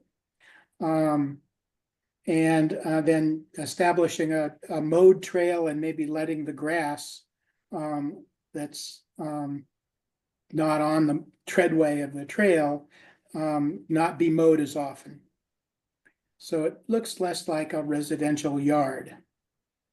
So the map on the left-hand side, so it shows sort of the entrance, and then in orange, a kind of trail that would have to cross Spring Brook in order to get to the existing trail along the spruce hedge that's been planted, and join the existing trail.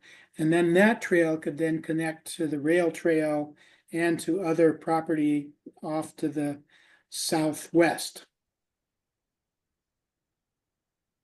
And any comments on those recommendations? So this is somewhat complicated because it is somebody's front yard next to it. Yep. So, But do you want the public to come to this site? yeah, I mean, but it's. But I think, and Tim, to your point, I don't know, because I haven't talked to Elizabeth about this, but they might just be out of the goodness of their heart, just mowing this to make it look pretty. They might, but You know what I that's mean? why I said Like- it's complicated. It's more complicated. It than is more right. We just go ahead and do it. I'm just Right. pointing that out. No, I think you have to get the owner's participation in the Yep. decision. And they're very I wear many hats in this town, and with another organization, I deal with them, and they're just lovely. So I think, open communication with them, and they just want to do everything that's right for the land and the property. So So, Yeah, we were going to try to have a site walk with Elizabeth and some of the stewardship committee people to discuss this. So we'll proceed to do that. so you're suggesting that we cross the brook, especially up much nearer the spring, so we could get to the path that comes out of the back of the professionals building there. Why do that as opposed to just going along where your arrows are that are pointing to the Springbrook crossings and cross the field Yeah, I mean, and stay on this side of the brook? I'm trying to reduce the redundancy. If we could stop people from using the access that they're doing from the nearby site. And abandon that trail, that would be fine, I think. Well, Um, they won't abandon it, but okay, yeah. And yeah. So I'm just trying to reduce the impact of trails on the habitat. I see. Okay, no, I was just curious because it seems like putting a bridge there invites more people to a more sensitive wildlife area. But Do we know, do we have a sense, and this might be a non sequitur, like how many people like walk this a day, a week, a month? I mean, is it the same group of people or is it, do we know? The trail looks pretty used. And Oh, every time I've been there, there's been somebody walking along it. Now, I've only been there 3 times. No, but that's So- good. I mean, that's a good, you know. I've It's only, pretty I well only do it, trafficked. I do it from the woods. And again, on horseback, and I've never gone obviously onto the property, but there's a whole trail system in the back that we ride along. But I never see people jogging or running back there. So yeah, I think And seeing one person whenever you go out, that's pretty high traffic for most of our trails. So right, I know It it's may, kind of it may like, just be coincidence that I happen I to mean, choose the yes. same. Yeah, but most of the time when I go out, I'd say I see one person or 0 people, so that sounds like pretty high traffic. So this is a used trail as far as our trails go. And it's pretty well beaten. Yeah. You know, there's no mowing or anything. It's just foot traffic that's keeping it open. okay. you mean the one that's along the ridge Yeah. by the trees. And that's the one where I'm sure people stop at that bench or the Adirondack chairs or wherever that is along there. Those are probably the same people that walk that loop. I'm assuming, but I don't know. So I think this is still some discussion that has to happen with the owner and with the stewardship committee before we resolve all of this, but I just wanted everybody to be aware of what we're thinking. So some short-term projects, develop the trails, install an entrance sign, maybe do some invasive plant management.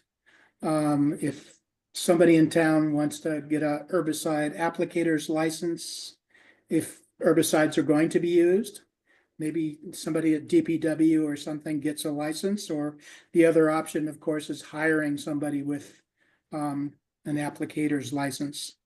Then some wildlife enhancement activities, things like nest boxes would be ideal in the field.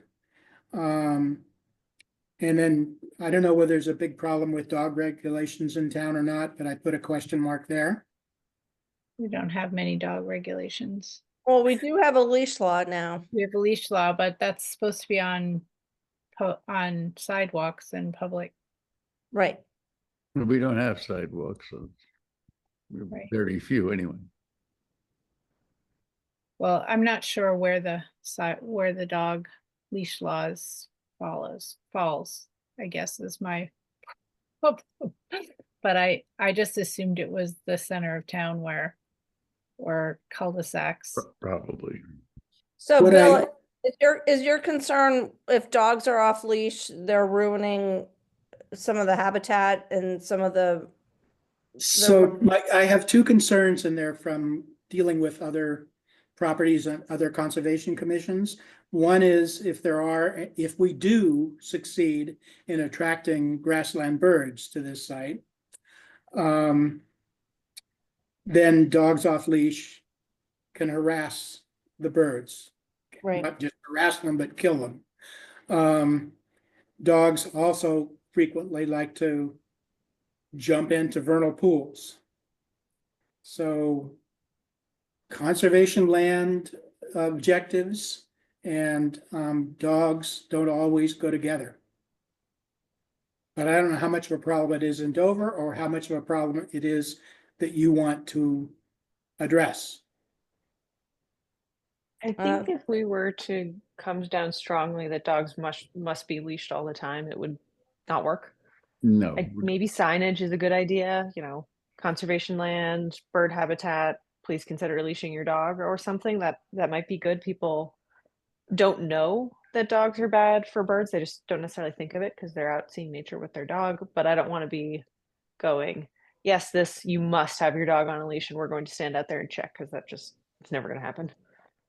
Yeah, I do think that education can be very helpful in this regard. Some people will always ignore Yeah. the sign, but most people are good I if they know why. Right, and I agree with you both. And since I have a dog and he likes birds, but hopefully won't do that, I would obviously be respectful of going on a property that, you know, is doing, you know, the right thing by conservation.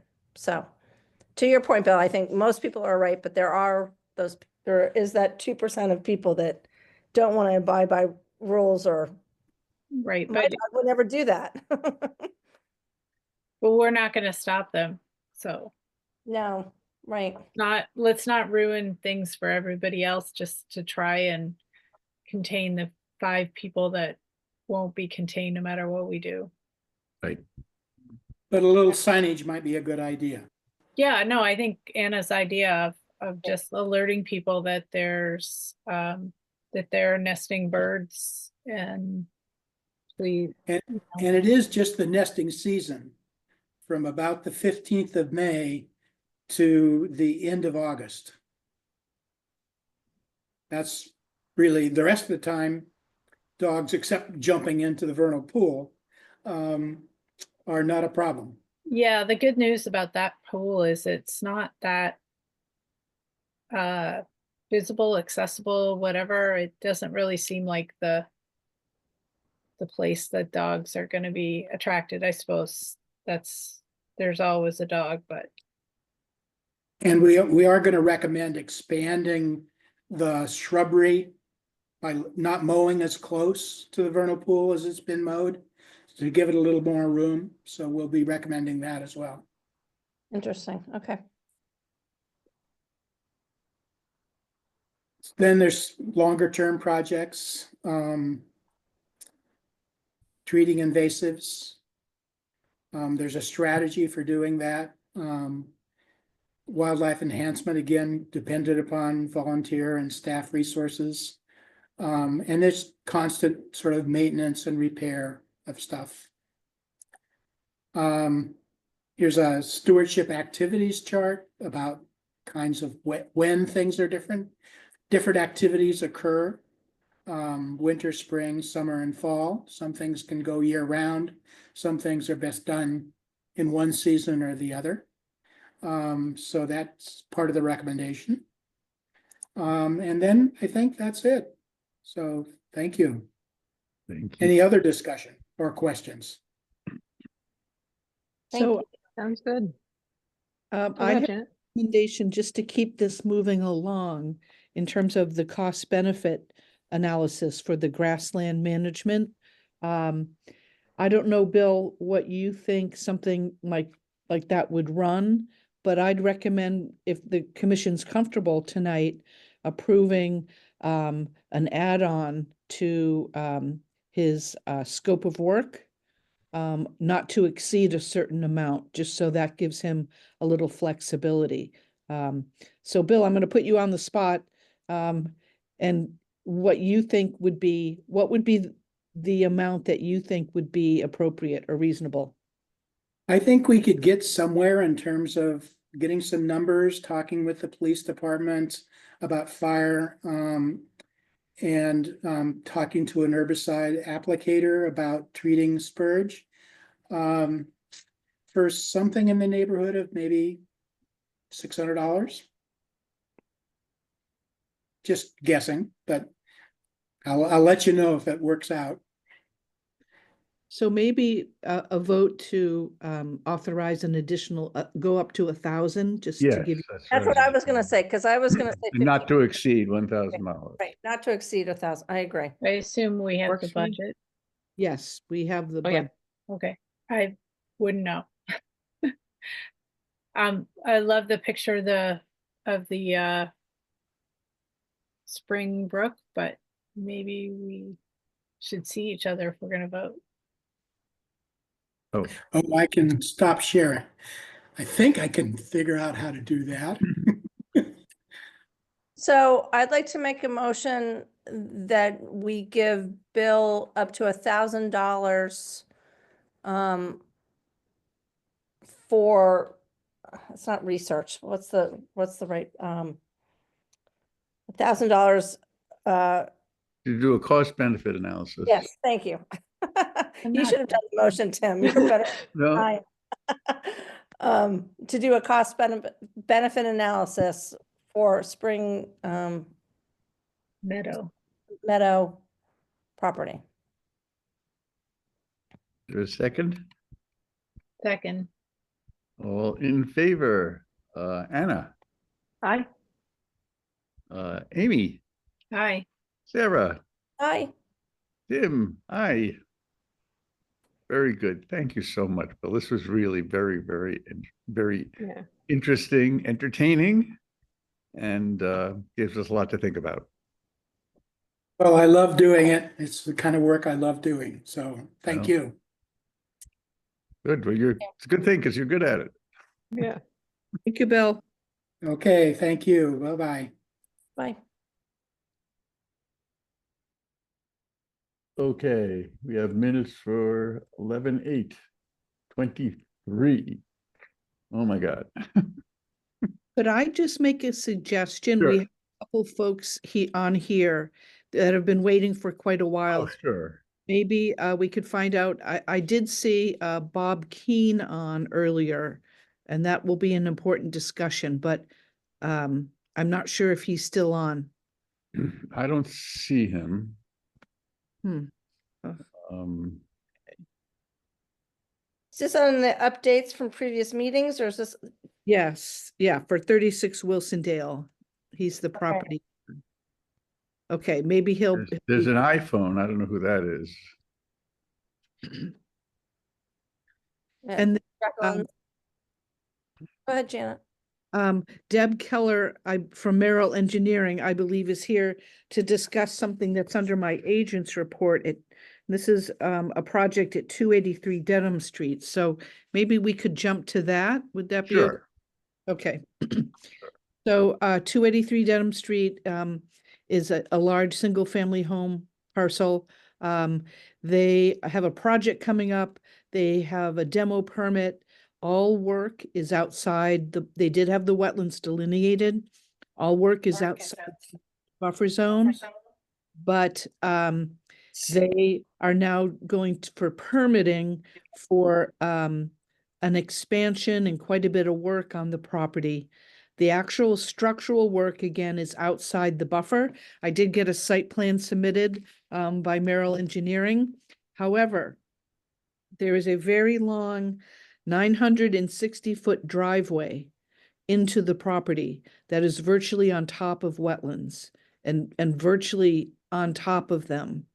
And in the past, we have required an NOI, even if there's no change or reconstruction of a driveway, when you have a large construction project accessing a site like this. I'll remind you on Glen Street, 33 Glen, the solar array project, they came in for a notice of intent. We're doing no work on the driveway, and their wetlands was even further away than what is proposed here. So I just informally wanted to get the commission's feedback and direction. My recommendation is that we have them come in, file an NOI, and the goal there is that we have some oversight, that we make sure the erosion control stays in place over the course of the project, and that if there are drainage issues, this gives us a chance to perhaps improve the driveway stormwater or runoff into the wetland area. So I don't know if, Deb, if you have anything to add, and then the commission may have some questions. Sure. Good evening. Deb Keller with Merrill Engineers and Land Surveyors. Thank you, Janet. I can share we have a site plan that we're still working on it. I consider it draft because it's not 100% ready to be submitted through the site plan review process with the planning board. Would that be all right to share? It might be helpful to see that Sure. on the screen. Absolutely. Visual aids are always welcome. See, okay, so hopefully you can see this. I will pan out just a little bit. So as Janet mentioned, over here is Dedham. This is the very long driveway as you come up, and as it opens up, and this is the developed portion of the property. So as mentioned, there are wetlands on either side of the driveway as you come up through the existing driveway, and if I zoom out just a little bit more, there are wetlands to the rear of the property as well. As mentioned, we are working to stay outside of the 100-foot buffer to all of the resources. It's a raise and rebuild of the existing home in the relative same footprint. I think the two major changes is they are adding a barn with a driveway and parking area so they can access the barn on the lower portion of the property, and reconfiguring the driveway. The goal here would be to reduce the, so it's almost, not quite, about an 18% slope on the driveway as it comes around this bend here. So if we can regrade the driveway from just as it opens up into this upland area up to the house, we're looking to maintain about a 10.3% grade on the driveway. So to try to make it a little bit safer as entering into the residence. So that's the general gist of the project. We did have, let's see, this move back. So as mentioned, the builder has obtained a demo permit to raise the existing dwelling. And with that and some review with the town engineer, we did add some signage. We did extend the erosion control to follow along the driveway to help mitigate any erosion, potential erosion that may happen with some of the truck traffic that would have to drive up and down the driveway. And I would agree with Janet, if there's anything that we can do, we are looking to comply with the local stormwater bylaws through the site plan review. So hopefully that will address any concerns that the commission may have from a stormwater standpoint. I do like to generally meet all of the state stormwater standards, whether it's required or not, for treatment of any increased impervious and the attempt to treat any untreated existing impervious surfaces.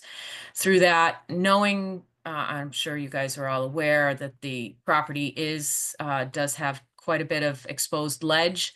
So trying to find areas where we can put low impact BMPs such as a rain garden or any type of subsurface recharge for roof runoff has been fun. So we are and I think they've shown it on the plan here if I zoom in.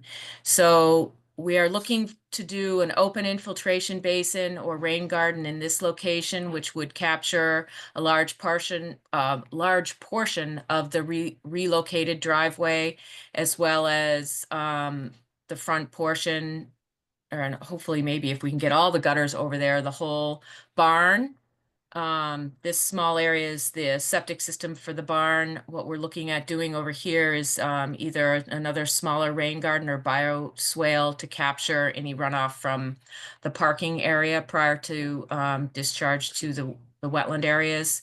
And then I do believe we have another subsurface chamber system over here, which will capture the roof runoff from the new single-family dwelling up here on the upper portion of the property. So those are our initial stormwater. I haven't had a chance to do the final review to make sure that we have full compliance, but that's the general intent, is to capture all of that stormwater, either treat, infiltrate, recharge for stormwater. Again, I think the biggest thing is looking at the driveway. My understanding is there was no intention of expanding that driveway for the future. I think if anything, after the project is done, if there's any repairs that are needed, they would do minor repairs, but the driveway is intended to not be expanded. It would match existing conditions. I would just, if there's any pavement breakage, they would just be replacing that as they finish up the project. I'm happy to answer any questions. Oh, I can't believe there's an 18% grade there. That's somebody told me that you couldn't build with more than 15% anymore. Yeah, it's right in this bend too. I drove up it. I don't think I would have wanted to drive that last week, that's for sure. I wouldn't want to walk it either. No. So that's why you see a lot of the grading on either side Sure. here of this, That because makes we're a lot of trying, this is actually fill through here so that Mhm. we can kind of soften that driveway out. Yep. Makes a lot of sense. And ideally, I haven't discussed this with the team yet, but just looking at this, I would envision some plantings, especially on this outer side of the driveway, to enhance that side buffer. Mm-hmm. Although this lot's all wooded, it still would be nice to try to add some vegetation along that driveway. But you need to stabilize it anyhow. So Yeah. Keep.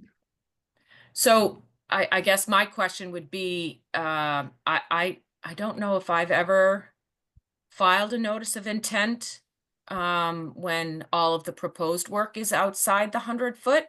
I'm sure we're happy to do whatever the commission feels comfortable with.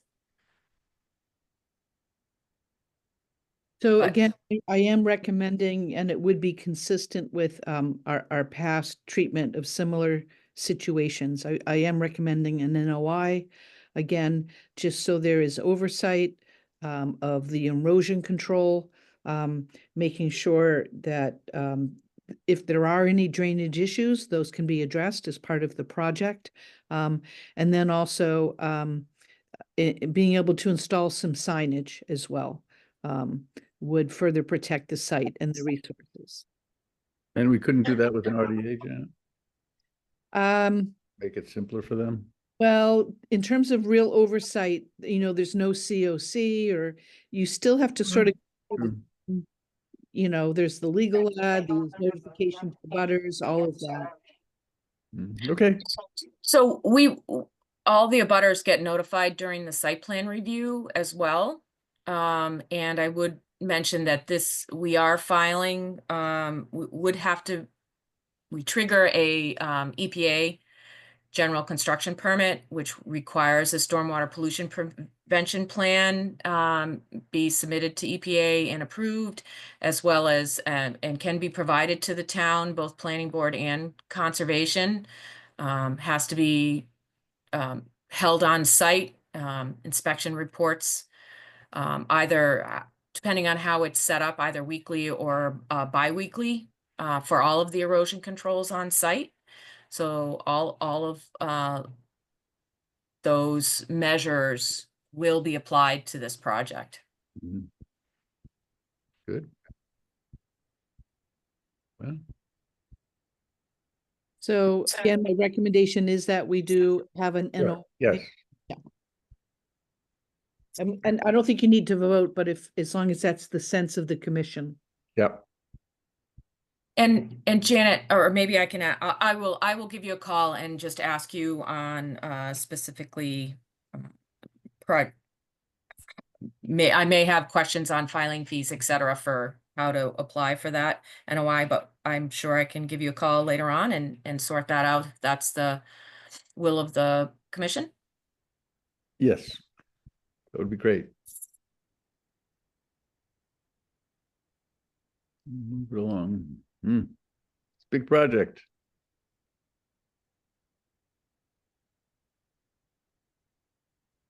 Okay. Okay. Anything else? Deb? No, if so, I take it the commission would like to see a notice of intent? Yeah, I think so. That would Okay. be- All right, I will, once we have the site plan finalized and ready to file with the planning board, we'll file concurrently with the commission, trying to Mhm. keep that in track. And I'll be in touch with Janet just to make sure that we have the filing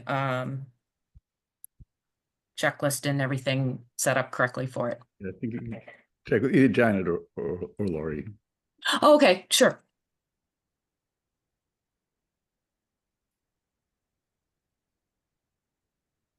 Thank you for your time. Thank you. Thank you. Okay, I lost my agenda.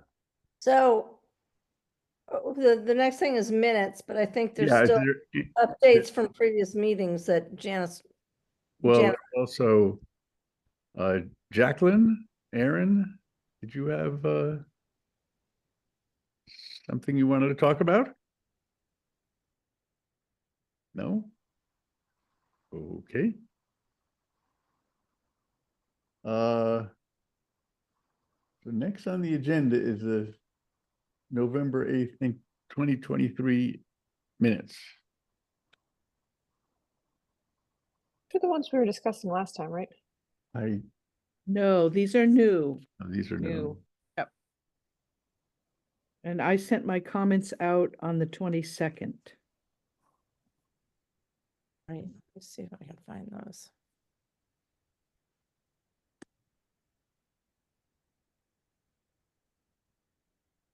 You know, there's this very odd thing. When I get your emails, I don't get a little paper clip that there's an attachment. Huh. I get them on Lori's. Huh. What's others? Just So you didn't see them, my comments? no, I didn't, because I didn't realize it was an attachment. Oh, did other people? Yeah, I Other did peop- not, but give me 2 minutes and I will read it because I do not want us to wait another 2 years for this. I send it out as a Word because I have a Mac, convert my pages into a Word doc.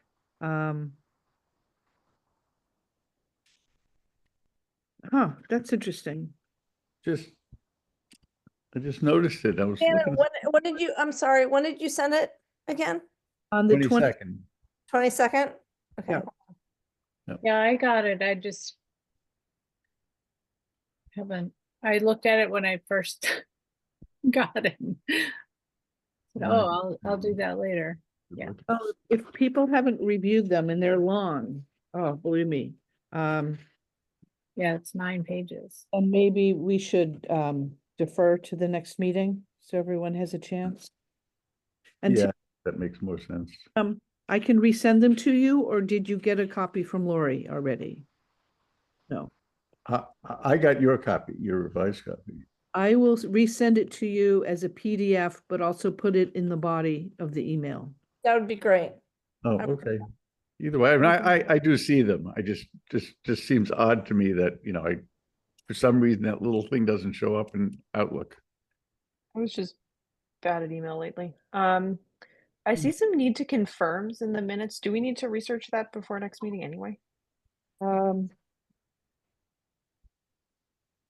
Yeah, or that could be part of the discussion. Yeah, there weren't too many of them, but, Like budget increase and number of towns.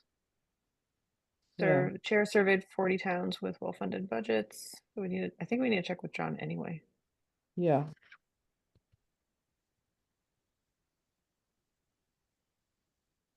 So I think we could probably just defer on them for the next meetings. Sounds good. They look pretty good to me, minus that stuff.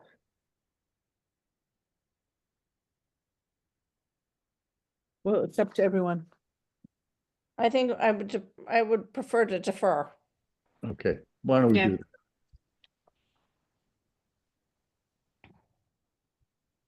Okay, we're gonna skip 15 Ben Arthur's Way. We For still John. have Aaron on. I don't know who Aaron, whether he's looking for some guidance on So I something. asked. Okay.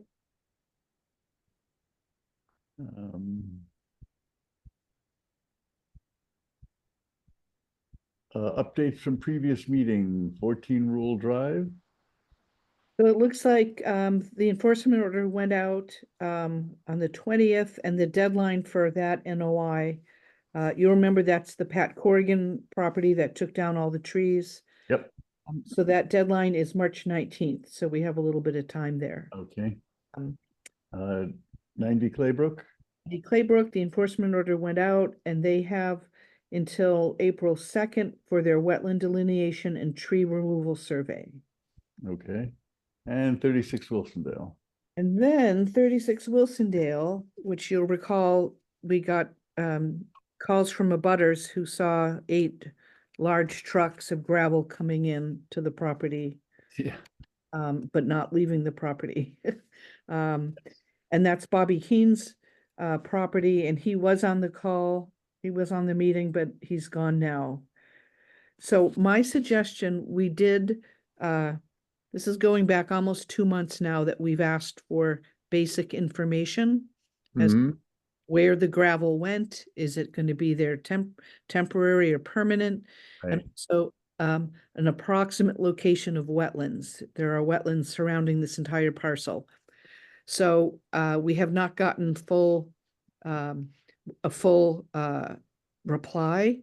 My suggestion would be that we schedule a full commission site visit with Mr. Keene.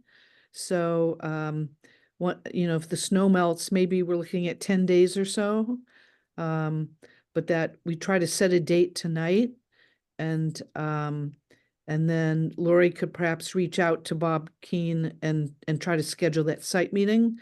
But I think the full commission, it would be important to have as many people there as possible. I do not want to be out there by myself. Okay, We'll be there. fair. Hold on, let me just get my calendar.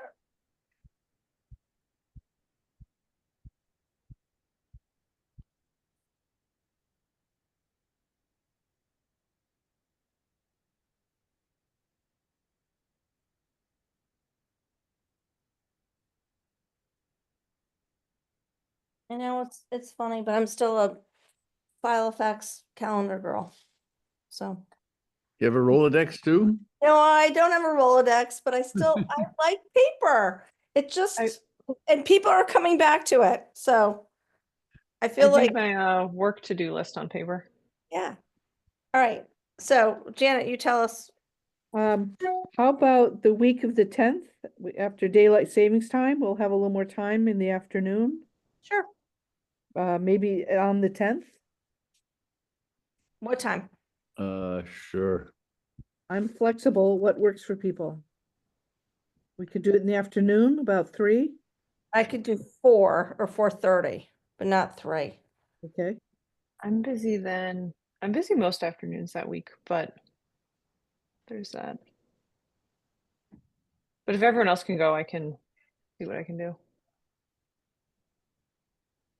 Amy and Tim, does 4 o'clock work on the 10th? Sure. 4 o'clock. I got nothing on the 10th either. So. Okay.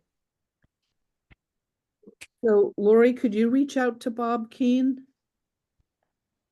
And try to and confirm that 4 o'clock on the 10th for a site meeting with him? I'll send him an email. Great. Okay, let's see, I will jump into my report. The first is another regulatory question for you. 6 Draper Road, we got an email. They are within the buffer zone. They want to replace their driveway, so they're removing all of the asphalt material, not expanding, but replacing.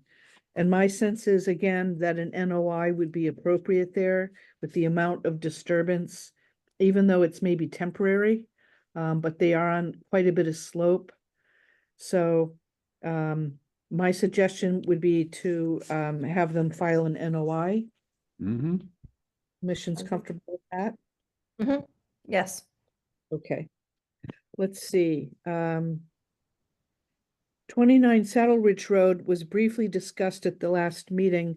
I don't believe a firm deadline has been set, and we have a number of enforcement situations that have just been dragging on, and we keep extending deadlines or not specifying a deadline. So I think it would be appropriate to set a deadline. This has been going on for almost 2 years now, or a year and a half. So I would recommend a deadline of, let's see, March 26th. If we give them notice Sure. now. Yes, that's 5 weeks. That sounds good to me. Okay. Yeah. March 26th. Lori, could you notify the owner of that deadline, please? Okay. Great. 31 Springdale Ave, another chronic enforcement situation that they the last deadline was January 3rd for a revised restoration plan. John indicated that he's had a discussion with Will, but there's no firm resolution on that. So I guess we'll wait to the next meeting. I think Okay. he's having responsiveness problems with Goddard. Yeah. How do I've you been know that? seeing a ton of trucks. Oh. He's Like, not having any responsiveness problem with his contractors. I can, no, yeah. no, he's not, but right. Okay. We talked about 283 Dedham. We have a new notice of intent to address the hazardous material release on the Chestnut Street Bridge by Eversource. Just received for the next meeting. We actually have 4 new filings, so things continue to be busy. In this case, this is about 100-page document. And it has to do with really mitigating a hazardous material release, which is not a strength for me. My recommendation is that we have Paul McManus, who is a licensed site professional, review the notice of intent with the applicant covering the costs of that. I'm fine And with that. we could either wait for the next meeting, open the hearing, hear the presentation, and then the commission could vote to have Paul do a third-party review, or you could decide tonight. I'm happy to vote for Paul to do a Mm. third-party review Yeah. now. I don't know Yeah. enough about hazardous waste myself. So Anna made the motion. I'm gonna second it. Okay. All in favor? Anna, Aye. Sarah, Aye. Mimi, Hi. Tim, aye. Great. So Lori, could you send Paul a copy of the NOI and request that he do a proposal? of cost? I don't think Paul is any longer an LSP, but I think someone in his firm maybe. Okay. And then I guess once we have his formal proposal, we could formally vote on that for the certain amount, whatever the amount is, but it's not going to be a straight, well, it's a complicated NOI. Let's just put it that way. Okay. Let's see, DPW Claybrook Road Stabilization Project. You remember last spring, we were out with an abutter. They, DPW and the consultant had agreed to do a number of mitigation measures, new plantings, which they did. Also, addressing some of the whaler equipment so that it wouldn't hold water and breed mosquitoes. And then the other concern was painting the guardrail so that from the river, we were going to have them paint it brown. They had offered. Painting the whalers. Oh, was it painting the whalers? Okay, right. Yeah. So, and they had offered to do Or that. a nice bright aluminum steel color. But apparently now they've put us on notice that they don't have the funding to do that, to do the painting. So, you know, it's not a wetland protection issue, it's an aesthetic issue. So I don't know if the commission just wants to, you know, leave it. Is that Or- something that we can ask the DPW to do, or is that beyond our purview to their purview? I think we could tell the homeowners, the neighbors that are really concerned about it to get on DPU's case to do it. Yeah, Mm. I feel like we just need to tell everyone. We're not gonna Yep. improve Yeah, I the mean, wetlands by painting Yeah. it. I think you're correct, Janet, that we're just trying to be nice to add it in, but it doesn't have it, you're right, it doesn't have anything to do with the wetlands or the Right. river. But I think that the neighbors could make a stink in town hall and get the town to do it, or get the town to put Something. pressure on the vendor to do it. Okay, I'll reach out to Fiona Roman, who I was was gonna the, say, I know it's Fiona. Exactly. okay, I'll notify her and let her know if she wants to follow up that she should do that. Okay. Update on the town online permitting system. This is really exciting, at least to me. So most other towns have an online permitting system where you can apply for a permit, you can track your permit, and we can issue permits all online and save a lot of trees. So that would be wonderful.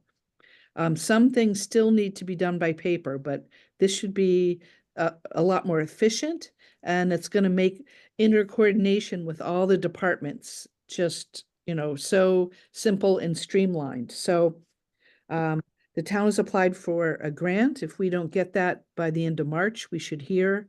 Then it is in the budget, the selectmen's budget. I think it's approximately 100,000. So that would come up at town meeting if the grant falls through. There's a demo coming up, and it's possible that we could be online by the middle of the summer, which would be really exciting. So, you know, all of the applications will be shared by you on this one database, and residents can go in and see what's happening. So there's a lot more transparency. So it's all good. High tech, I'm Yeah. excited for us to enter the 21st century on this. right? Awesome. And then last is, I had sent you my article for the March newsletter about a Charles River program. I got comments from Amy. Thank you, Amy. I didn't get any other comments, so I'm assuming that it's okay. Looks good to me. Okay, Yeah, sorry, Janet, yeah, yes. no problem. And one last thing, another issue that has been ongoing is we have been expecting a partial certificate of compliance request for the Red Robin development, the pastures. This has been going on for about 5 months now. Yes. And every time we see Paul McGovern, he says it's on the way. So I think we need to send him a letter with a firm deadline. And so I would propose that we give him, you know, again, about 4 weeks, a little more than 4 weeks, March 26th to submit that. That works Does for that- me. Yeah, it seems fine. Yeah, Okay, yeah. He's Yeah, just if he- waiting he's for the saying it- letter. He's playing chicken or whatever. Yeah, if he's saying any day, and he's been saying any day for goddamn so 5 long. months. It can be the next month. so Lori, could you add that to your list just to send him a reminder that we've been waiting for that, and March 26th, we'll need that. Okay. Okay, that's it for me. I would just like to say on the record, Janet, I thought you handled yourself beautifully tonight. I don't need to state, you know, how you handled yourself, but I thought you handled yourself very well. So, As always. as always, and it's a very Yeah. difficult, it's a difficult situation, but again, you handled yourself beautifully and professionally, and I just want to state that for the record. Well, I thank you. agree. Appreciate it's a frustrating situation, but All the way around, and I don't want to speak, you know, as a commissioner, I've been dealing with this for the last 9 years, and it's this game. It's a game. And at least I feel like it's a game. So anyway, I just want to say that you handled yourself beautifully, and you have our support.